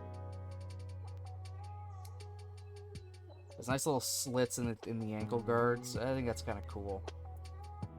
Probably the in-universe reason is, we do that so it cuts down on weight. Just, you know, putting holes in the armor. Yeah, it's going to cut down the weight of the suit just that little bit more without sacrificing integrity. Or it's the most we can take away without losing too much armor. That's my guess. I mean, that's why things will have random big designs in them. Like, just random, like, chunks that seems like they were just scraped out of them. It's to reduce weight without, you know, literally taking off full armor panels. So it's like, yeah, you still got some protection. Not nearly as much, but you still got him. It's still there. I'm just gonna color in the little ankle things with black, with my black panel liner. Because they need to pop that a little bit more. Yeah, I think that definitely pops a bit more compared, I would say. Don't you think? Oh, now the camera focuses on them. Yeah, these actually colored in look a lot better than this one not colored in. It's amazing what you can do with just a single panel liner.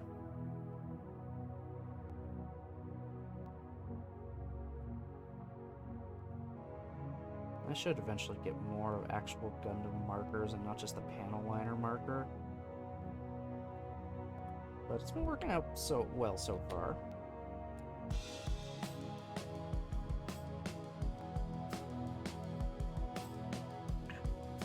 Alright, so we got our feet done, now we're moving on to legs. No, I don't need you, I need C1. Those are the B's. It's an A. It's also an A. It's a B. There's our C.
What I can't wait for is once I'm done with this build, I'm going to compare it to the OG, the original Gundam.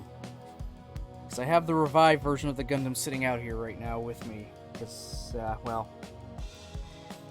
the Pixie is a variant, so it's like, let's see how it stacks up to the original, just like in the looks department.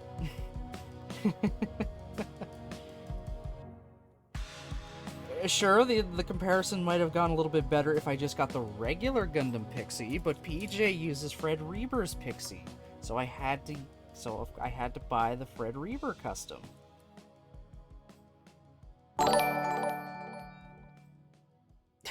Thank you for following, Majima. Shouldn't you be hunting down Kiryu?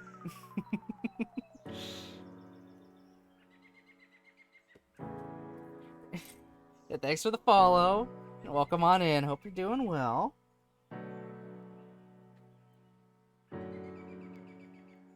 So how did you get the name Majima Goro on fucking Twitch? Damn. Must have jumped on that like immediately.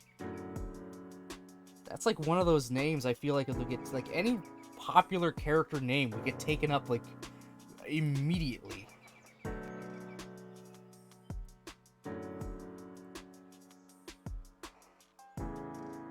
Well, now we can say Majima is everywhere, including my stream. I still need to actually play the Yakuza games. I have Zero and Kiwami, I just need to play them. You got lucky? You definitely did. You got super lucky. Never give up that name. Unless someone wants to give you a really, really good price for it. Like, I mean really good price. Yakuza 0 is a fantastic start. That is what everyone has said. This is why I initially bought just Zero. And then just, you know, Kiwami one was just on sale, so I bought that as well a little bit after. I do plan to actually play through them here at some point. I just have to get through all the other stuff I've currently got going on. Because me and trying to play multiple games at the same time. And Yakuza is very much a time commitment. I know that for a fact. It is a big time commitment, because there's a lot to do in those games. And I say that in a good way. There's a lot to do, because there's just a big, expansive, fun game.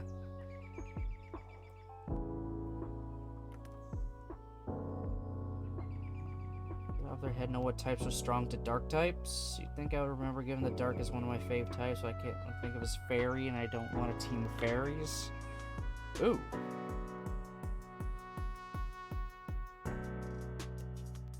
Good question.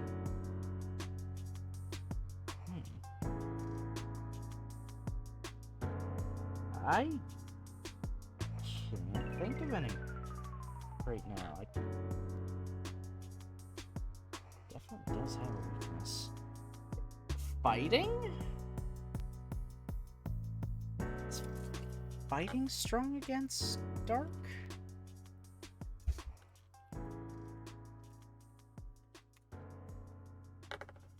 Ah, bug, fairy, and fighting. There you go. I had to look it up. Bug, fairy, and fighting.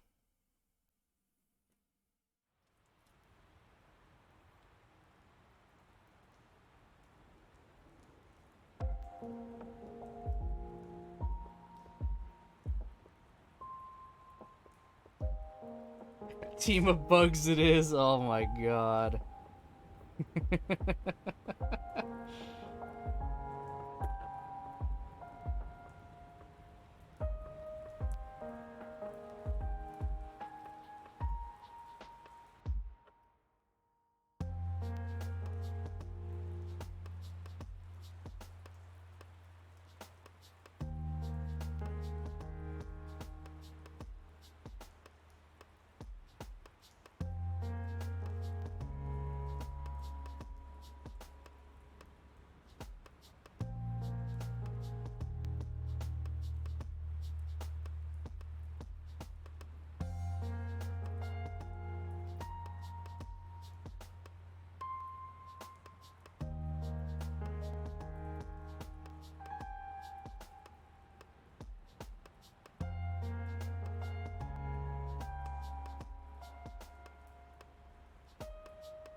Don't we all have games sitting and collecting dust?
Holy hell, there's a lot of stickers for this next part. Are you kidding me?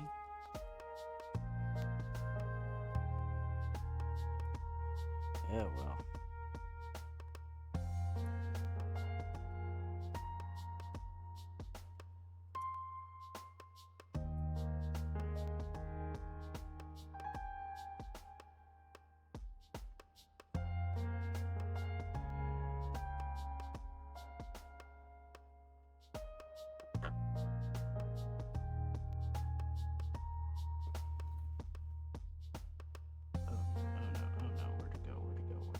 There it is.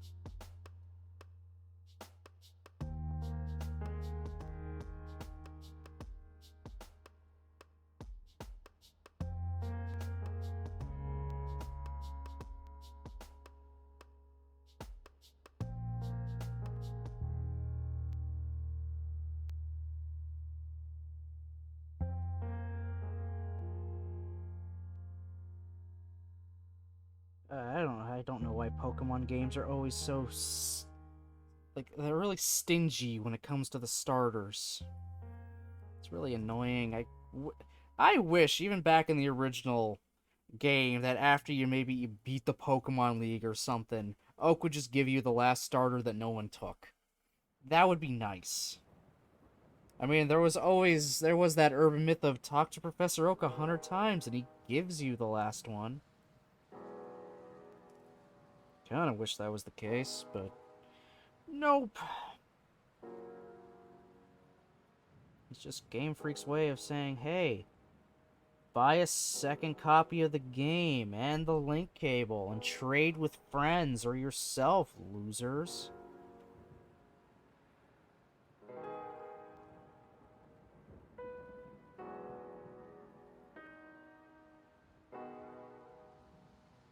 Damn Game Freak. Make me want to actually talk to people. Just so I can get a Bulbasaur.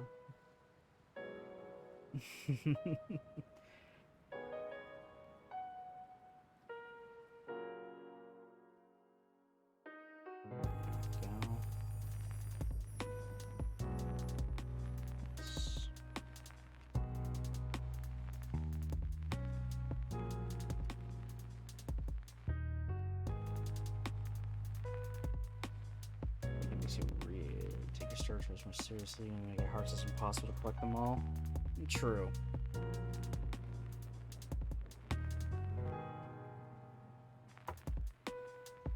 Pokemon Red, Blue, guess what? Choose Bulbasaur. Why? It has type advantage over the first 3 gyms, and it gets to its final evolution sooner than the other ones. That's like a no-brainer. Hard mode is choosing Charmander, because you're at a type disadvantage for the first 2 gyms.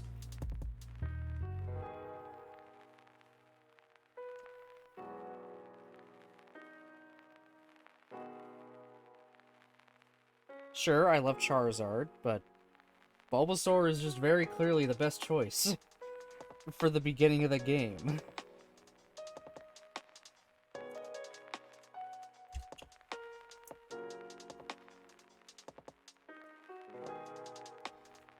The other games, I'm not super well versed in them anymore, like at all. My knowledge is mostly Gen 1 related and maybe a little bit of Gen 5 and 6? Or 6 and 7. What the hell? Let's see, okay. Kanto is Gen 1, Johto Gen 2, Hoenn Gen 3, Sinnoh Gen 4... Okay, 6 and 7, that's it. 6 and 7. My knowledge is mostly 6 and 7. Like, mostly 1, with bits of 6 and 7 after that. You can tell what games I played. When I dropped off the Pokemon bandwagon, when I hopped back on, and then when I fell off again.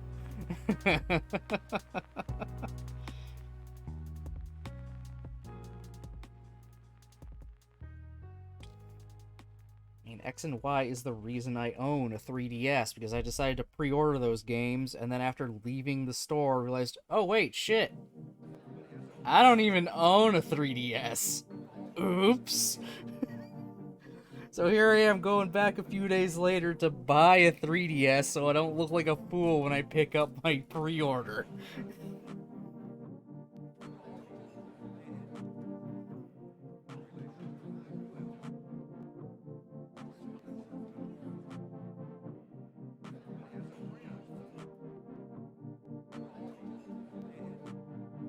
Young Baron was such an idiot. I say young Baron, but I was in college. I was literally in college when that happened. So I wasn't exactly young. I'm not even young now. Lord knows that I'm not young now.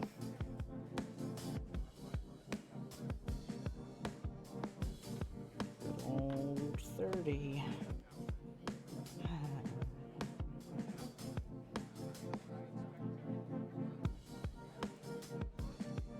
Already getting gray hairs everywhere. Ugh. All in my friggin' beard now.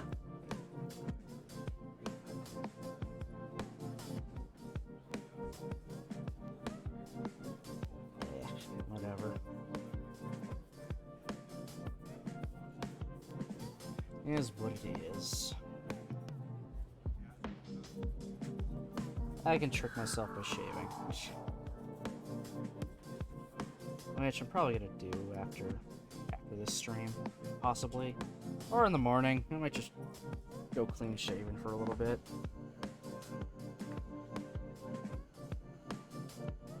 A little bit of that youthful look in me again.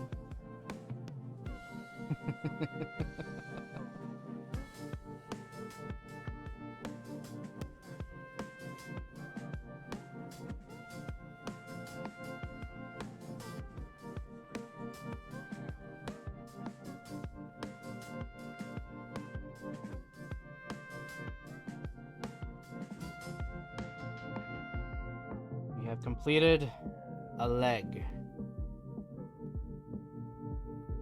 Now I gotta build the other leg. Which just had to be on the other side now. Finally on the second side. We're nearly there. After the leg is the waist, and then it's weapons.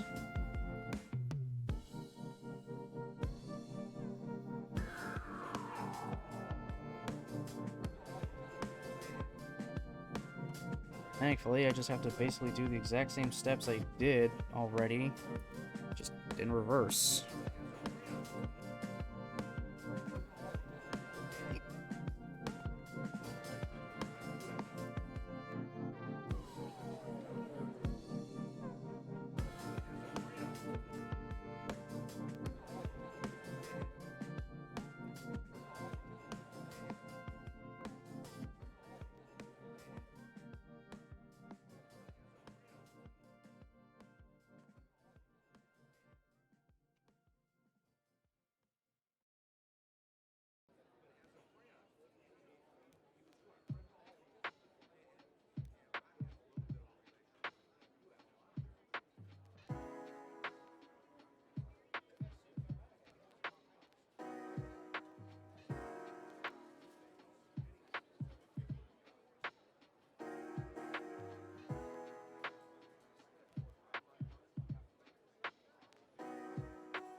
I think I might put Digimon Survive very briefly on hold.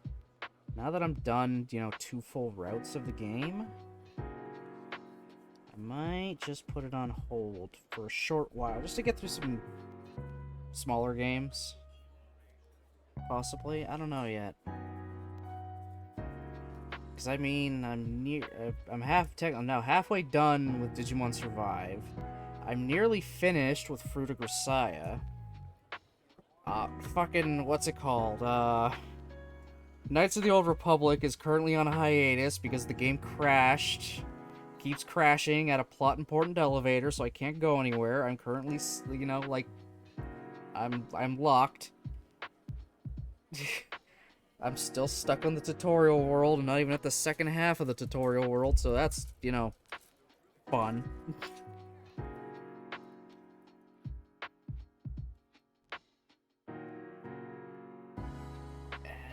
And then Gundam will just be slowly going at still. I can always also put that guy on hold very briefly, too. I mean, I'm just doing the side stories and stuff. But even then, G Generation Genesis will still take a bit of time.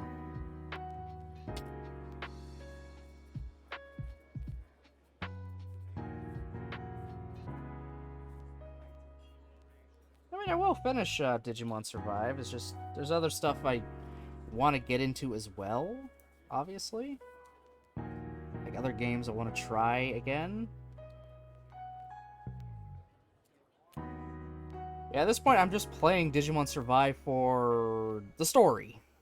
Now, I'm playing it out for the story, not specifically super to have mega fun and all that. I want to see where this story goes. Now that I finished, you know, like half of it. I've finished 2 of 4 routes. Motherfuck. Yeah. What's going on there? Oh, shit. Forgot to put a polycap in.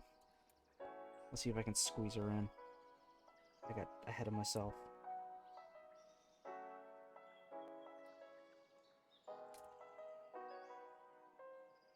I got my revenge of Shuji, so I'm at peace with the game. Ah.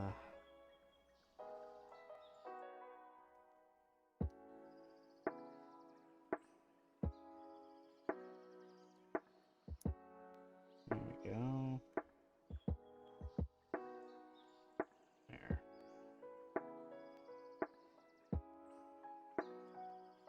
That worked out very easily.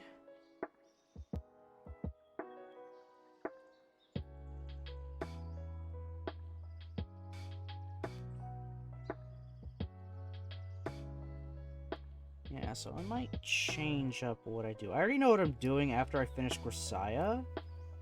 I'm not going to move to the next Grisaya game right away. I am going to take a detour to play a Katawa Shoujo mod that I've been wanting to do for a little bit. After finding out it existed, well, at least the first act of it. Because it's only out right now as the first act. And technically it's not even done.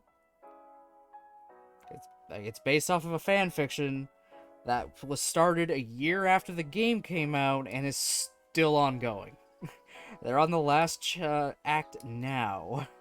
I think they got into the last act like, what was it, a year ago or something? Or 2 years ago, and then they had to take a year off from writing because of personal reasons. I still admire them for that kind of dedication to keep this fanfiction going that long. The game is now over 10 years old, and your fanfic is just as old, like, just a year younger than it. Still going, and people like it. Like it enough that someone's making a freaking actual mod for the game. Just transcribing it into a playable format. I have no idea what happens in this mod either, so but people like it a lot, and there seems to be a lot of like love and effort going into it, so I want to experience it. I want to say I experienced a freaking one of the first, I guess you could say, official Katawa Shoujo mods in a way, now that they lifted their ban on mods for the game. They finally, like, just said, go ahead, guys. So I wanna do that. It is some dedication. Again, I applaud the hell out of them for keeping up writing. Because they're essentially, they're literally writing their own route for a visual novel.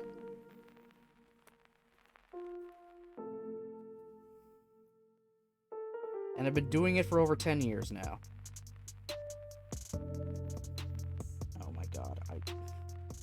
I almost want to jump ahead and build the Uzis just so I can get these stupid stickers where they need to be, so they're not, you know, constantly at risk of falling away again.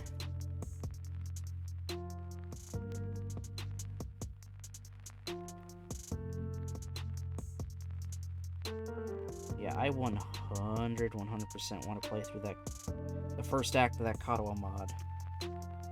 Because one, I miss Katawa Shoujo. I miss that game a lot.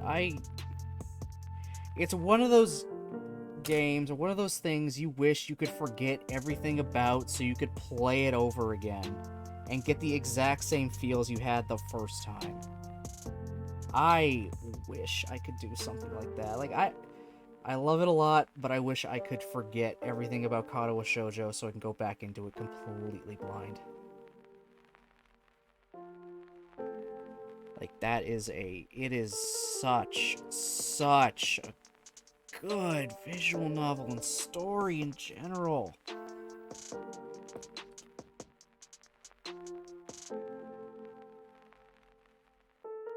I cannot stop singing its praises.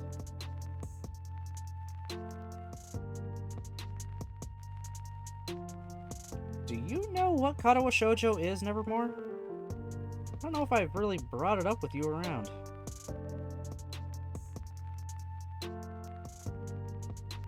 I'm not 100% sure. No idea? Okay. But very simply, Katawa Shoujo is a visual novel written by people from 4chan. As terrible as that sounds, it's actually a very well-made, very heart-wrenching, emotional visual novel. Katawa Shoujo, in fact, is Japanese for disability girls. They're girls that have some kind of physical disability. Like, one has no legs, one has no arms, one's blind, one is mute, one has burns on half their body.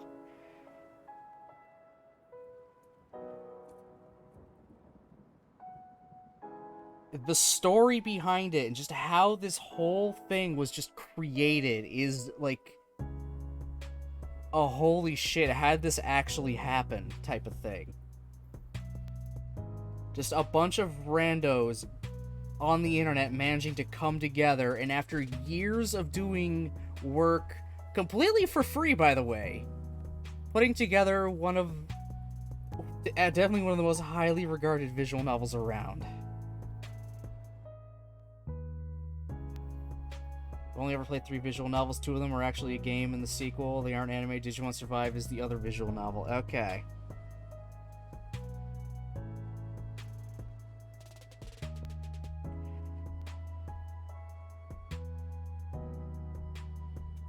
Well, if you get curious on Katawa Shoujo, I do have all the VODs on my YouTube. Well, most of the VODs on YouTube. So if you get curious and want to kind of get a little idea of what's going on about it, you can kind of quickly peruse through those.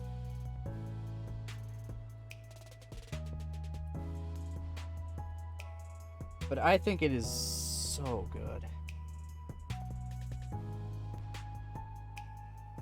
Again, the fact it came off of 4chan, one of the worst places on the internet, and wasn't a giant joke or super insensitive about, everything, is astonishing. It was written, like, super,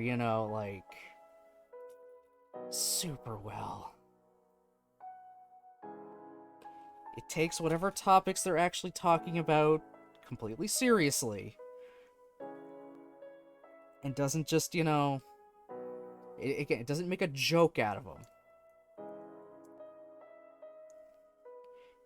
You'd think, haha, funny, they're all crippled, let's have sex with the cripples. No, it's...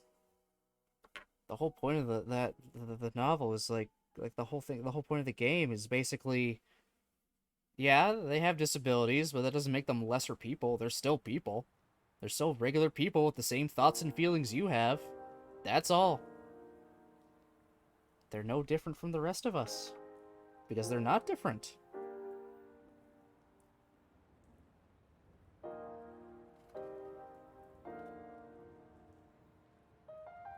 The music is really good in it as well. Visuals, there might not be too many, but the visuals they do have are... I can't recommend it enough. Yes, they do have sex scenes in them, because of course they do. But that's just how it is. You can turn them off, technically. Yeah, actually, yeah, you can 100% turn them off if you so choose. And you really don't lose anything, either, in the story.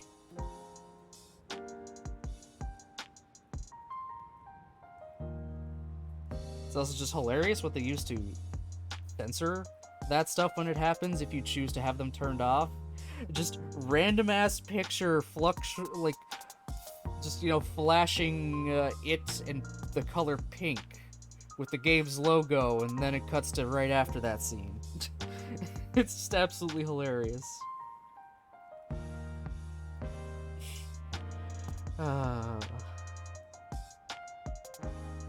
Alright, we have second leg.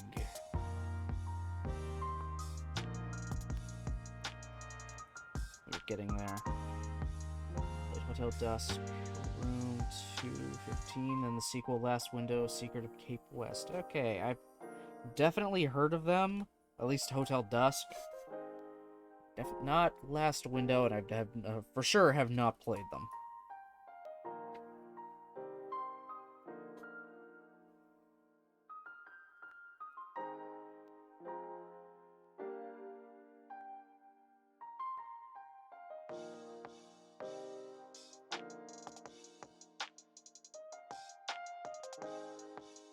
And for the DS, yeah, that I knew. That much I knew about them.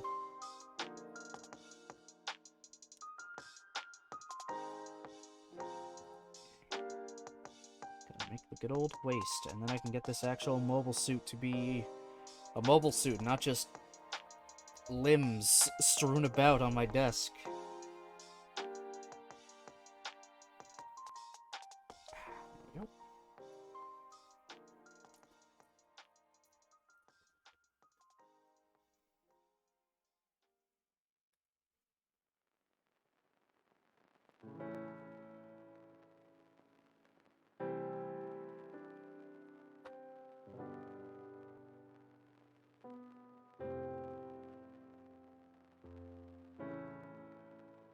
To really kind of sell you how, really sell to you how much, those games kind of mean to me, and how they, you know, made me feel. They've made me cry. Katawa Shoujo's made me cry. On stream, too. No, the first route, I did, because it always does. 100%. It always has, and, always will. I first played it on my own, just before I started streaming. It made one specific part made me cry. I then, like, a little bit later went back to the scene selection, just played that single scene, and it made me cry. And then on stream, as I'm trying to, you know, do my normal voice acting thing for it, for this serious scene and everything, of what is happening, I had to, you know, I had to click away to my BRB because it made me cry again.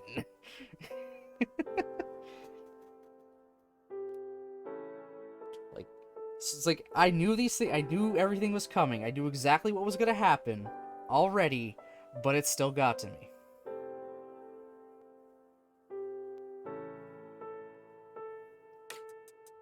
Katawa Shoujo is the first game to ever actually make me cry. Next up after that actually being Digimon Survive. No, not Digimon Survive, Digimon Cyber Sleuth. The entire mixed side quest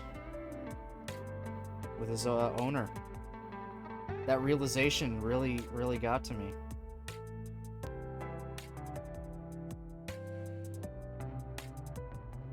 And then, well, Fruit of Grisaya, we've gone 4 routes out of 5 so far, and 3 of them have made me really tear up and get really choked up.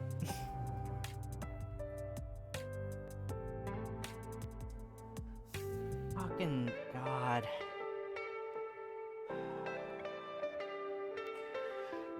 Damn games, man.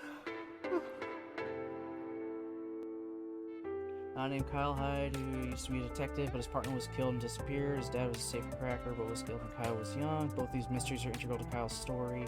After his partner was killed, he gave up being a detective. A pal of his dad gives him a job as a traveling salesman.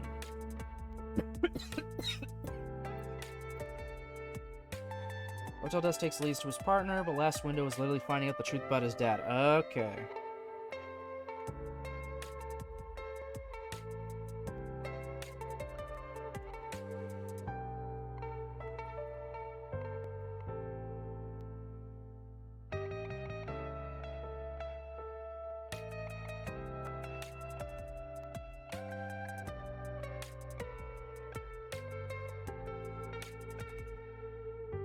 Like how each game isn't just one mystery. Okay.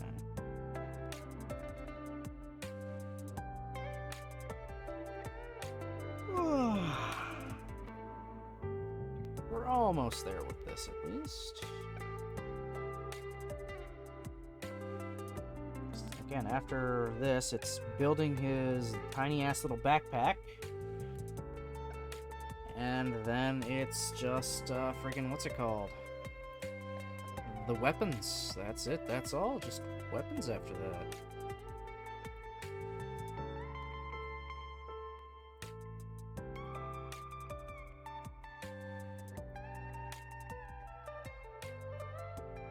that.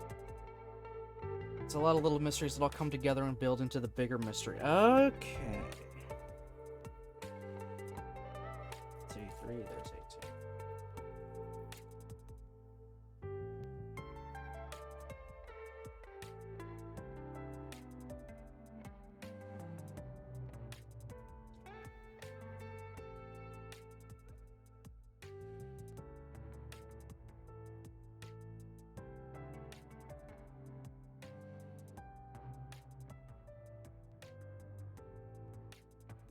Sorry about getting sidetracked there about Katawa Shoujo. It's just... anyone that's been around here long enough knows how I feel about that game. How much I love it, and why I said when we streamed Gen last, that wonderful, wonderful AMA question of, who's your fictional crush, and I just automatically said Lily. Just Lily from Katawa Shoujo. I love her story. It's the story that made me actually cry.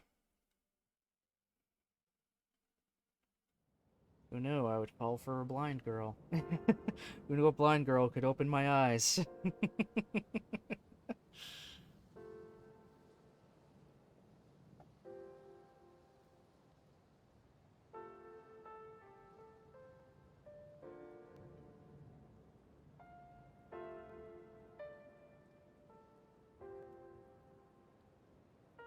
It's interesting hearing about it. Again, I can't recommend it enough. I mean, it's free. Always has been, always will be. Yeah, your mobile suit's looking good here, PJ. We're nearly there. We're building the waist, and then it gets to stand on its own 2 feet. Finally! No more lying around like, you know... just like lying around like a lazy bum.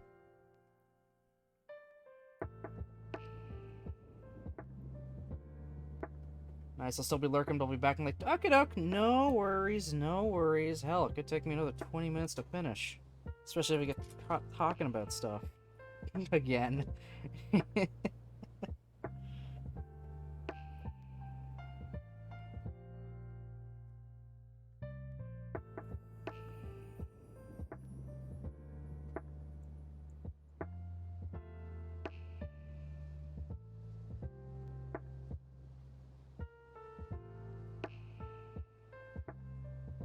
Yeah, I can't recommend it. I can't recommend Katawa Shoujo enough. It is so good. It's just so good.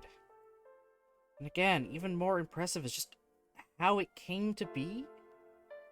Literally came to be because of one doujin writer, like one doujin artist having just making a single page after their main doujin to just like, oh, I was like, think of this as like a potential dating sim. But all the girls have disabilities. And then many years later, someone deciding to translate the page and color it in. And posting that on 4chan. And then that evolved into people actually discussing, hey, what if this was actually a visual novel? And then that evolving into, okay, let's actually make this visual novel. And then through years of setbacks after setbacks, rewrites after rewrites, the game came out and everyone loved it.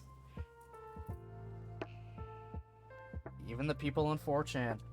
To this day, on the one board and on one of the video game generals on 4chan, there is a Katawa Shoujo general. It's just a single game, but there's still a thread just about Katawa Shoujo ever since, for years and years and years. It's like never going away. It just has that much of a presence and is that well loved even all these years later.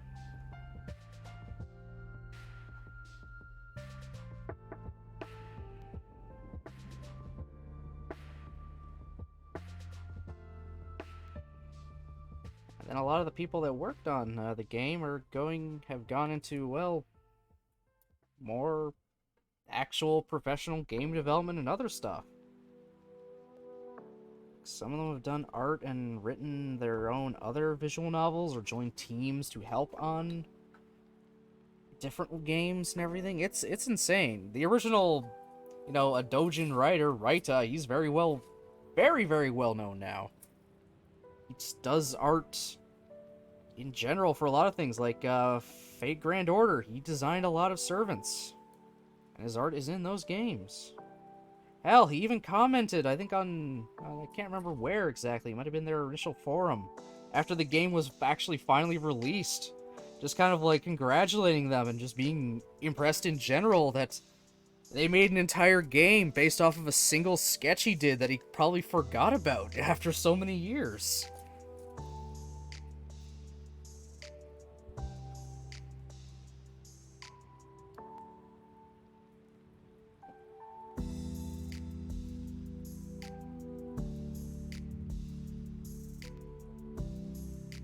And again, they made this entire game, worked on it for years and years. For free. They didn't earn money from this. They weren't making money. They had their own lives to do back then, so they were juggling their personal lives with trying to make this random dating sim visual novel video game about dating disabled girls.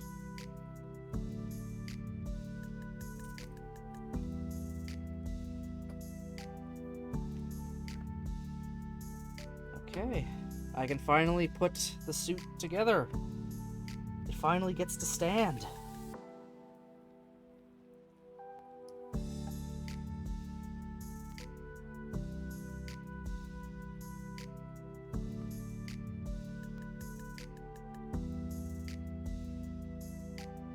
Oh, you got the rocket hooks there. Okay. Good to know.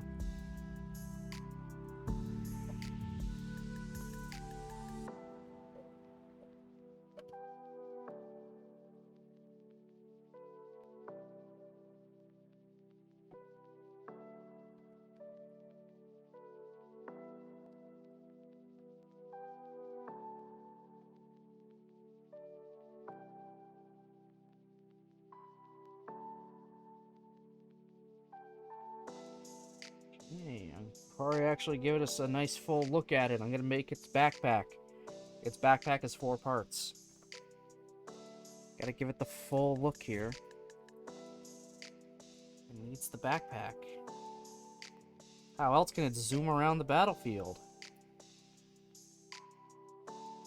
It needs those 2 slightly large-ish thrusters. This backpack is not like the original Gundam's backpack. It does not hold beam sabers. The beam daggers it has are in its side skirts. Which, that's just cool. Beam daggers. There's only like 2 other mobile suits I know that have beam daggers. That being the Gundam Exia and the Gundam Age 1. Those are 2 other mobile suits I know of that use a beam dagger of some kind.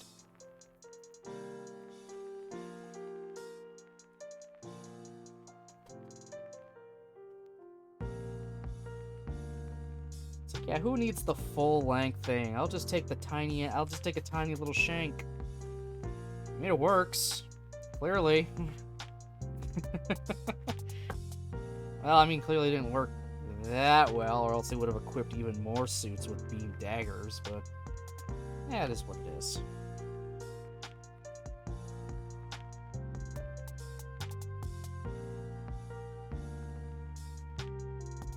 Who doesn't love a good dagger?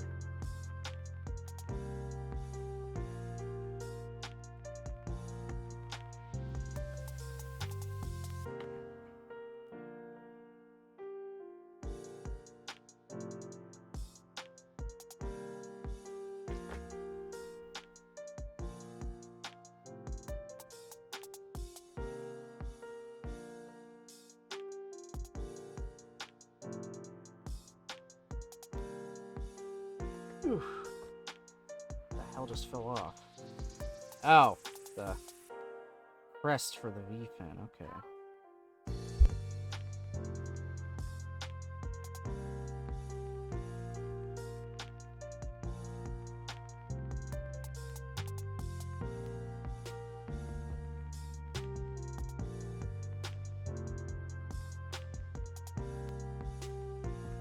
There we go.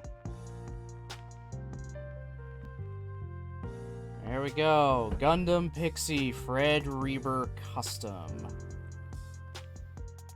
It's a nice little tiny ass little backpack.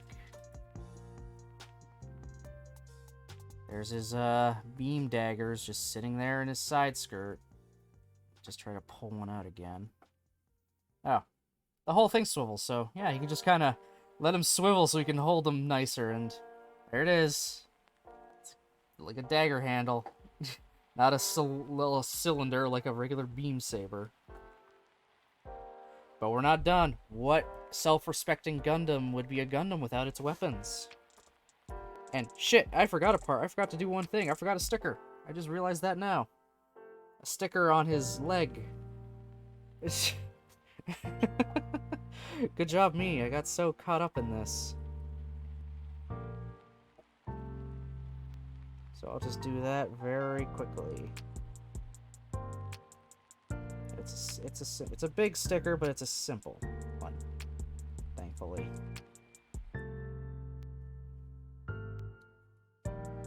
That's better. Now his legs match. Alright, so we gotta build us some weapons.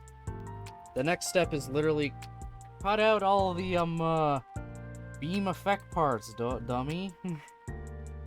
Okay, if you say so. I'll cut them all out.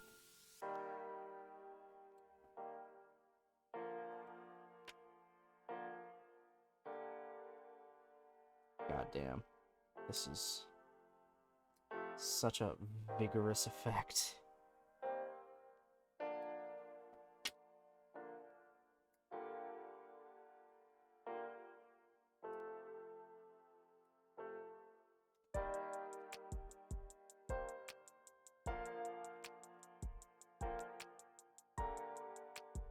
So yes, our Pixy beam blades come in 2 flavors. They come in standard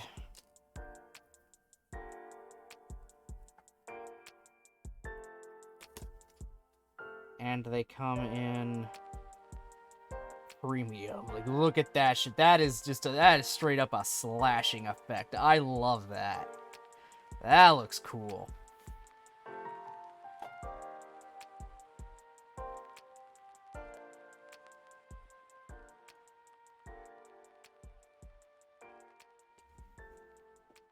And of course, the Fred Reber custom holds them backwards. So I'm gonna put one in this hand already, just backwards.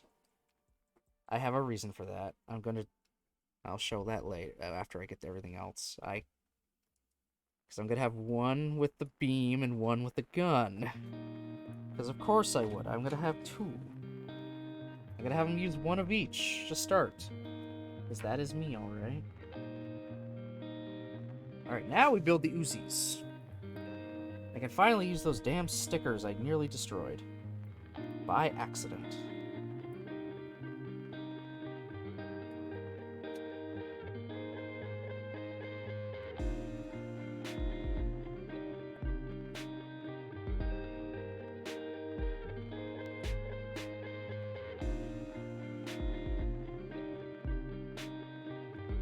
Thankfully, these things are very simple, actually. These are super, super simple. They're just two halves, that's it. Now I can grab the totally fine, super totally fine and not nearly destroyed, green camera stickers. Oh my god, that looks fucking terrible because I've, like, ruined them. Just trying to pry them apart. Good lord. Hey, Mama Belanger, how's it going?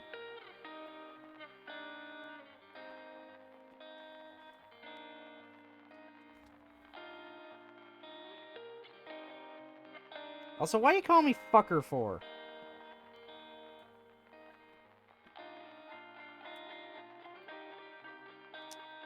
Gonna need this part.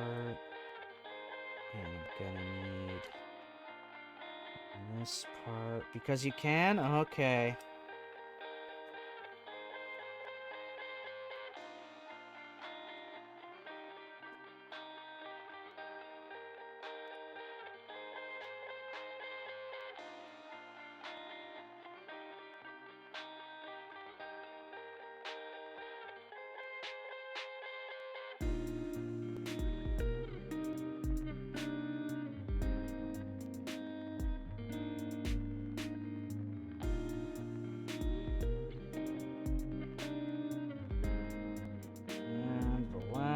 Of the stickers. The one I totally didn't mangle.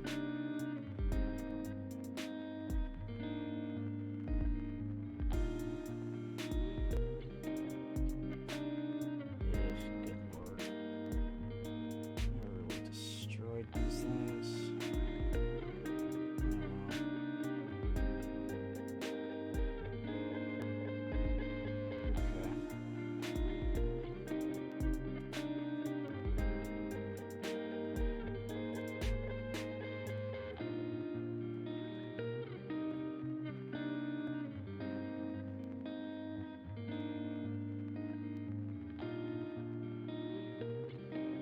Very interestingly, with the Pixy here, unlike most other mobile suits, like kits, where I've got to, like, open up the back of the hand, slot the gun handle in, and then close the back of the hand over it, just to get it to be able to hold its own weapons, to hold its guns, it doesn't have that, interestingly enough. Okay, that's done. Hi, ropes. Is that done? Yeah, that's done.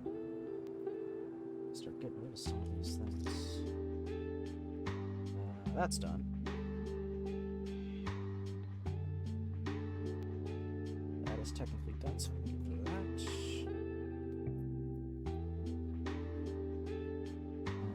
Okay, there we go. That's what I'm looking for. I'm looking for the back hand covers here.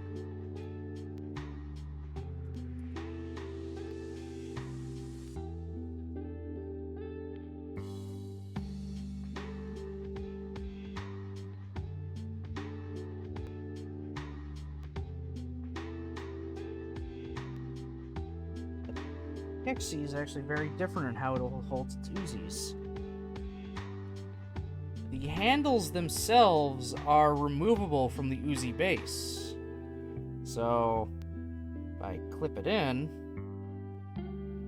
there we go, there's the Uzi.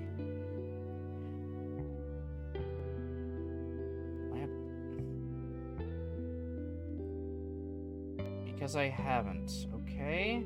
So I'm going to get rid of that.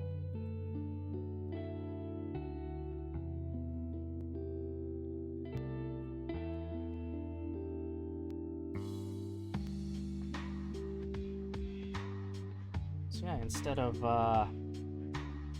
the hands actually slotting into there, they made these removable and made hands that have the handle molded in together with it. So it just there it is.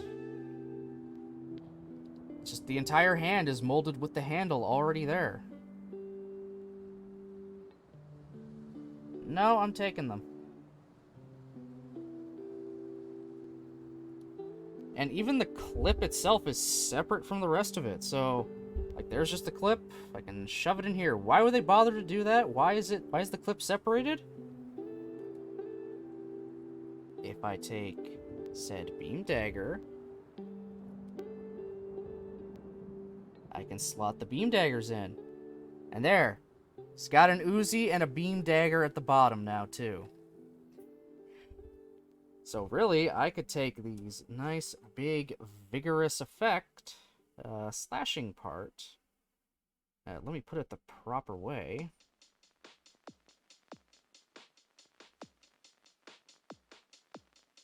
Yeah. Takes a little bit for that to fall out. That's a nice little hold. There. Beam Uzi with a vigorous slashing effect. So he could, like, be shooting and then immediately go for, like, just a quick upswing. If he really wanted to. Or if PJ wanted to, because this is PJ's mobile suit. This is PJ's Gundam Pixy. Not Fred Reber's, it's now PJ's. I have claimed it from him. For PJ.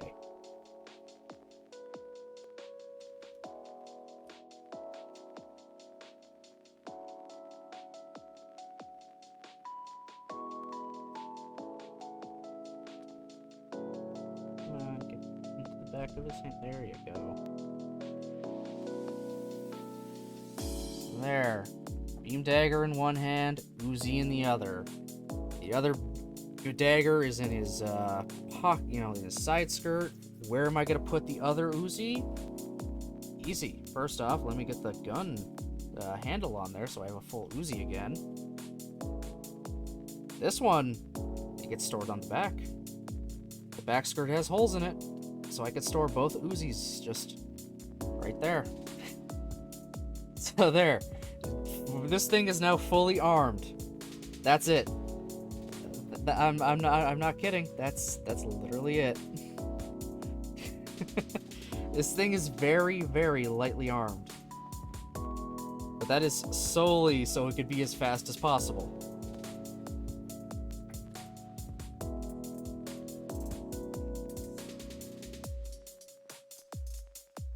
Take the beam dagger out for a second.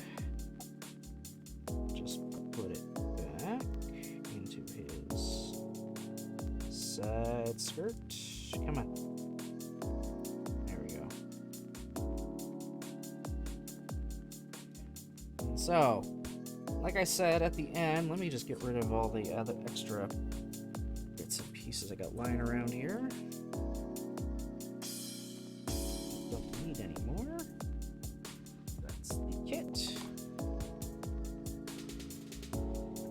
I'll keep this out just so I have a bit of a contrast to work with. So, like I said, I was going to slightly compare the Gundam Pixy with what it's a derivative of, the original Gundam, the RX-78-2. So the Gundam is the RX-78-2, the Pixy is the RX-78XX. It's an experimental suit. So, I mean, yeah, you can kinda see it, sorta. It's a variant. It's derived from it. It doesn't have a big shield. It doesn't have a big beam rifle. It doesn't have the beam sabers on his back. But, yeah. I know in the, Gundam Battle Operation 2, like, separate story mode game, Code Fairy, an enemy does use a Pixy, but they've got it customized so that it essentially has the RX-78-2's backpack, so the beam daggers are gone, it's back to beam sabers, and it has a beam rifle, and it has a beam scythe, which is just a spear, technically. It's just a spear with two beam sabers stuck at the end of it. So, yeah, apparently a Pixy can be customized to have the standard-ass backpack of the RX-78-2. But I like it as its more stripped-down, close combat counterpart. The RX-78-2 is pretty decent at everything. This guy's really good at close combat. He can be used in space and the ground, and even to an extent underwater. Ground. You try to throw this guy into space, he's gonna be like twirling around, unable to control himself because he has no maneuvering verniers. And this is also kind of why I wanted to have the darker one as well, compared to the normal colored Pixy, because they would look a little too much alike. Like, let me get the line art for the regular Gundam Pixy, just so you guys can see that.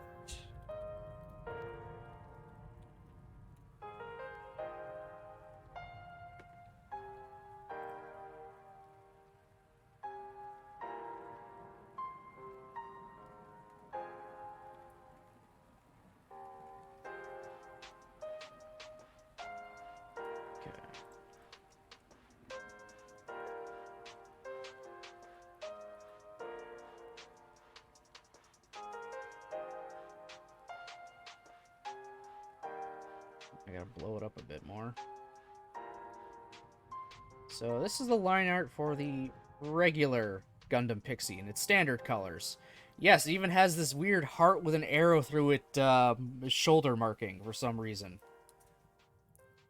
So yeah, if we put, RX-78-2 sorta next to that, if I can get it lined properly, you can see the colors a bit more now and how they're definitely sorta kind of based on the one's based on the other. But I much prefer the contrast with the darker version. The Fred Reber custom, now dubbed PJ custom.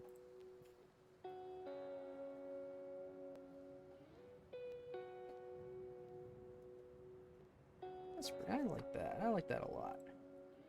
Alright, I am going to swap over to our just chatting screen, and I gotta move my camera up. There we go. That's probably right. I mean, I'll figure it out next time I stream. Yeah. Gundam Pixy, Fred Reber version. And standard RX-78-2. I kind of like this a little more than this. That's basically the end of stream.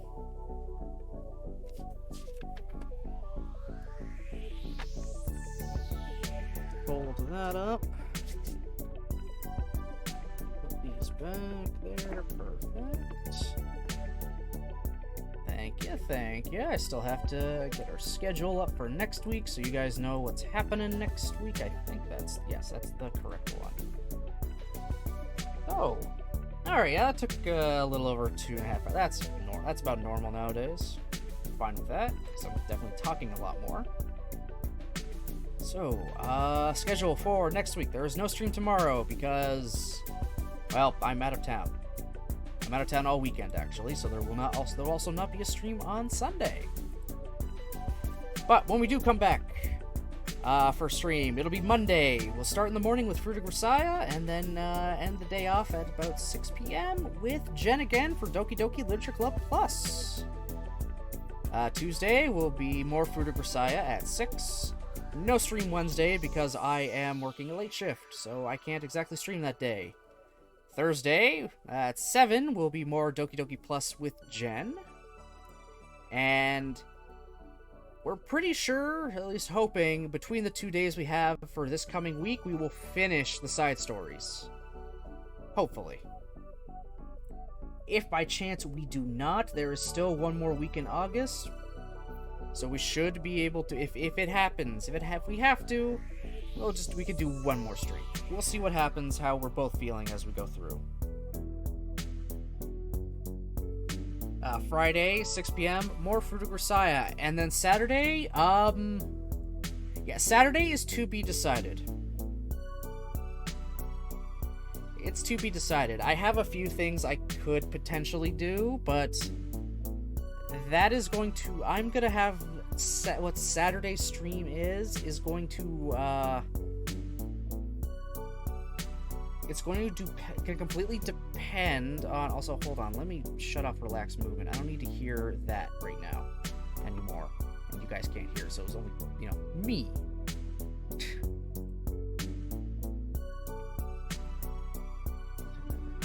There we go. Just opening something else up for the moment. So, Saturday stream will depend upon, am I gonna have Yumiko's route finished Friday? If I have Fruit of Grisaya done on Friday, Saturday is probably gonna be Hollow Cure, potentially. If I don't finish Yumiko's route Friday, Saturday will be where I do finish it. But we will see how far we get the other 3 days I have planned there. And just remember, once I do finish Yumiko's route entirely, I'm going to be talking with Mochi, figuring out a day when we can get on stream together, and we'll actually be talking about all 5 routes that I did. Because that is a plan. That is something we are doing. We are going to be talking. We are going to be talking about Grisaya as a whole. Once I am done. Because I think that's a great idea. Yeah, that's another call we have in the works. It's just all dependent on me finishing the route. Yeah, so we're getting there. We are very much getting there. But then remember, folks, after that Saturday, no matter what it ends up being, it'll be Variety Week. And I got a few things already planned, but now that Hollow Cure is out again, with a brand new update, I might throw Hollow Cure onto that schedule instead. And potentially one of those streams on, Variety Week could also just be me and Mochi talking. Maybe. We'll find out. You guys will find out once I find out. When I find out, I don't know when I'll find out. But when I know, you'll know. Alrighty.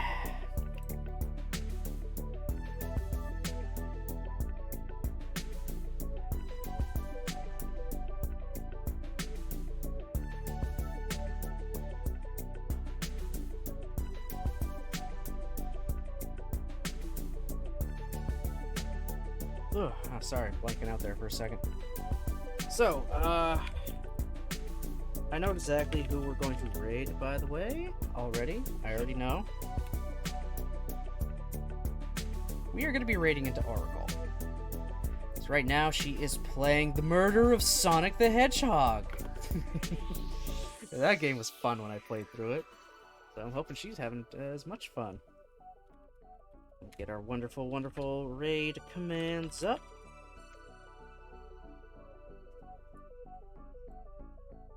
So, yeah. So, thank you everybody, for watching, commenting, lurking, and following. I appreciate that very, very much. Again, the next time you guys will see me will be on Monday, and that's with Fruit of Grisaya and Doki Doki Literature Club Plus with Jen.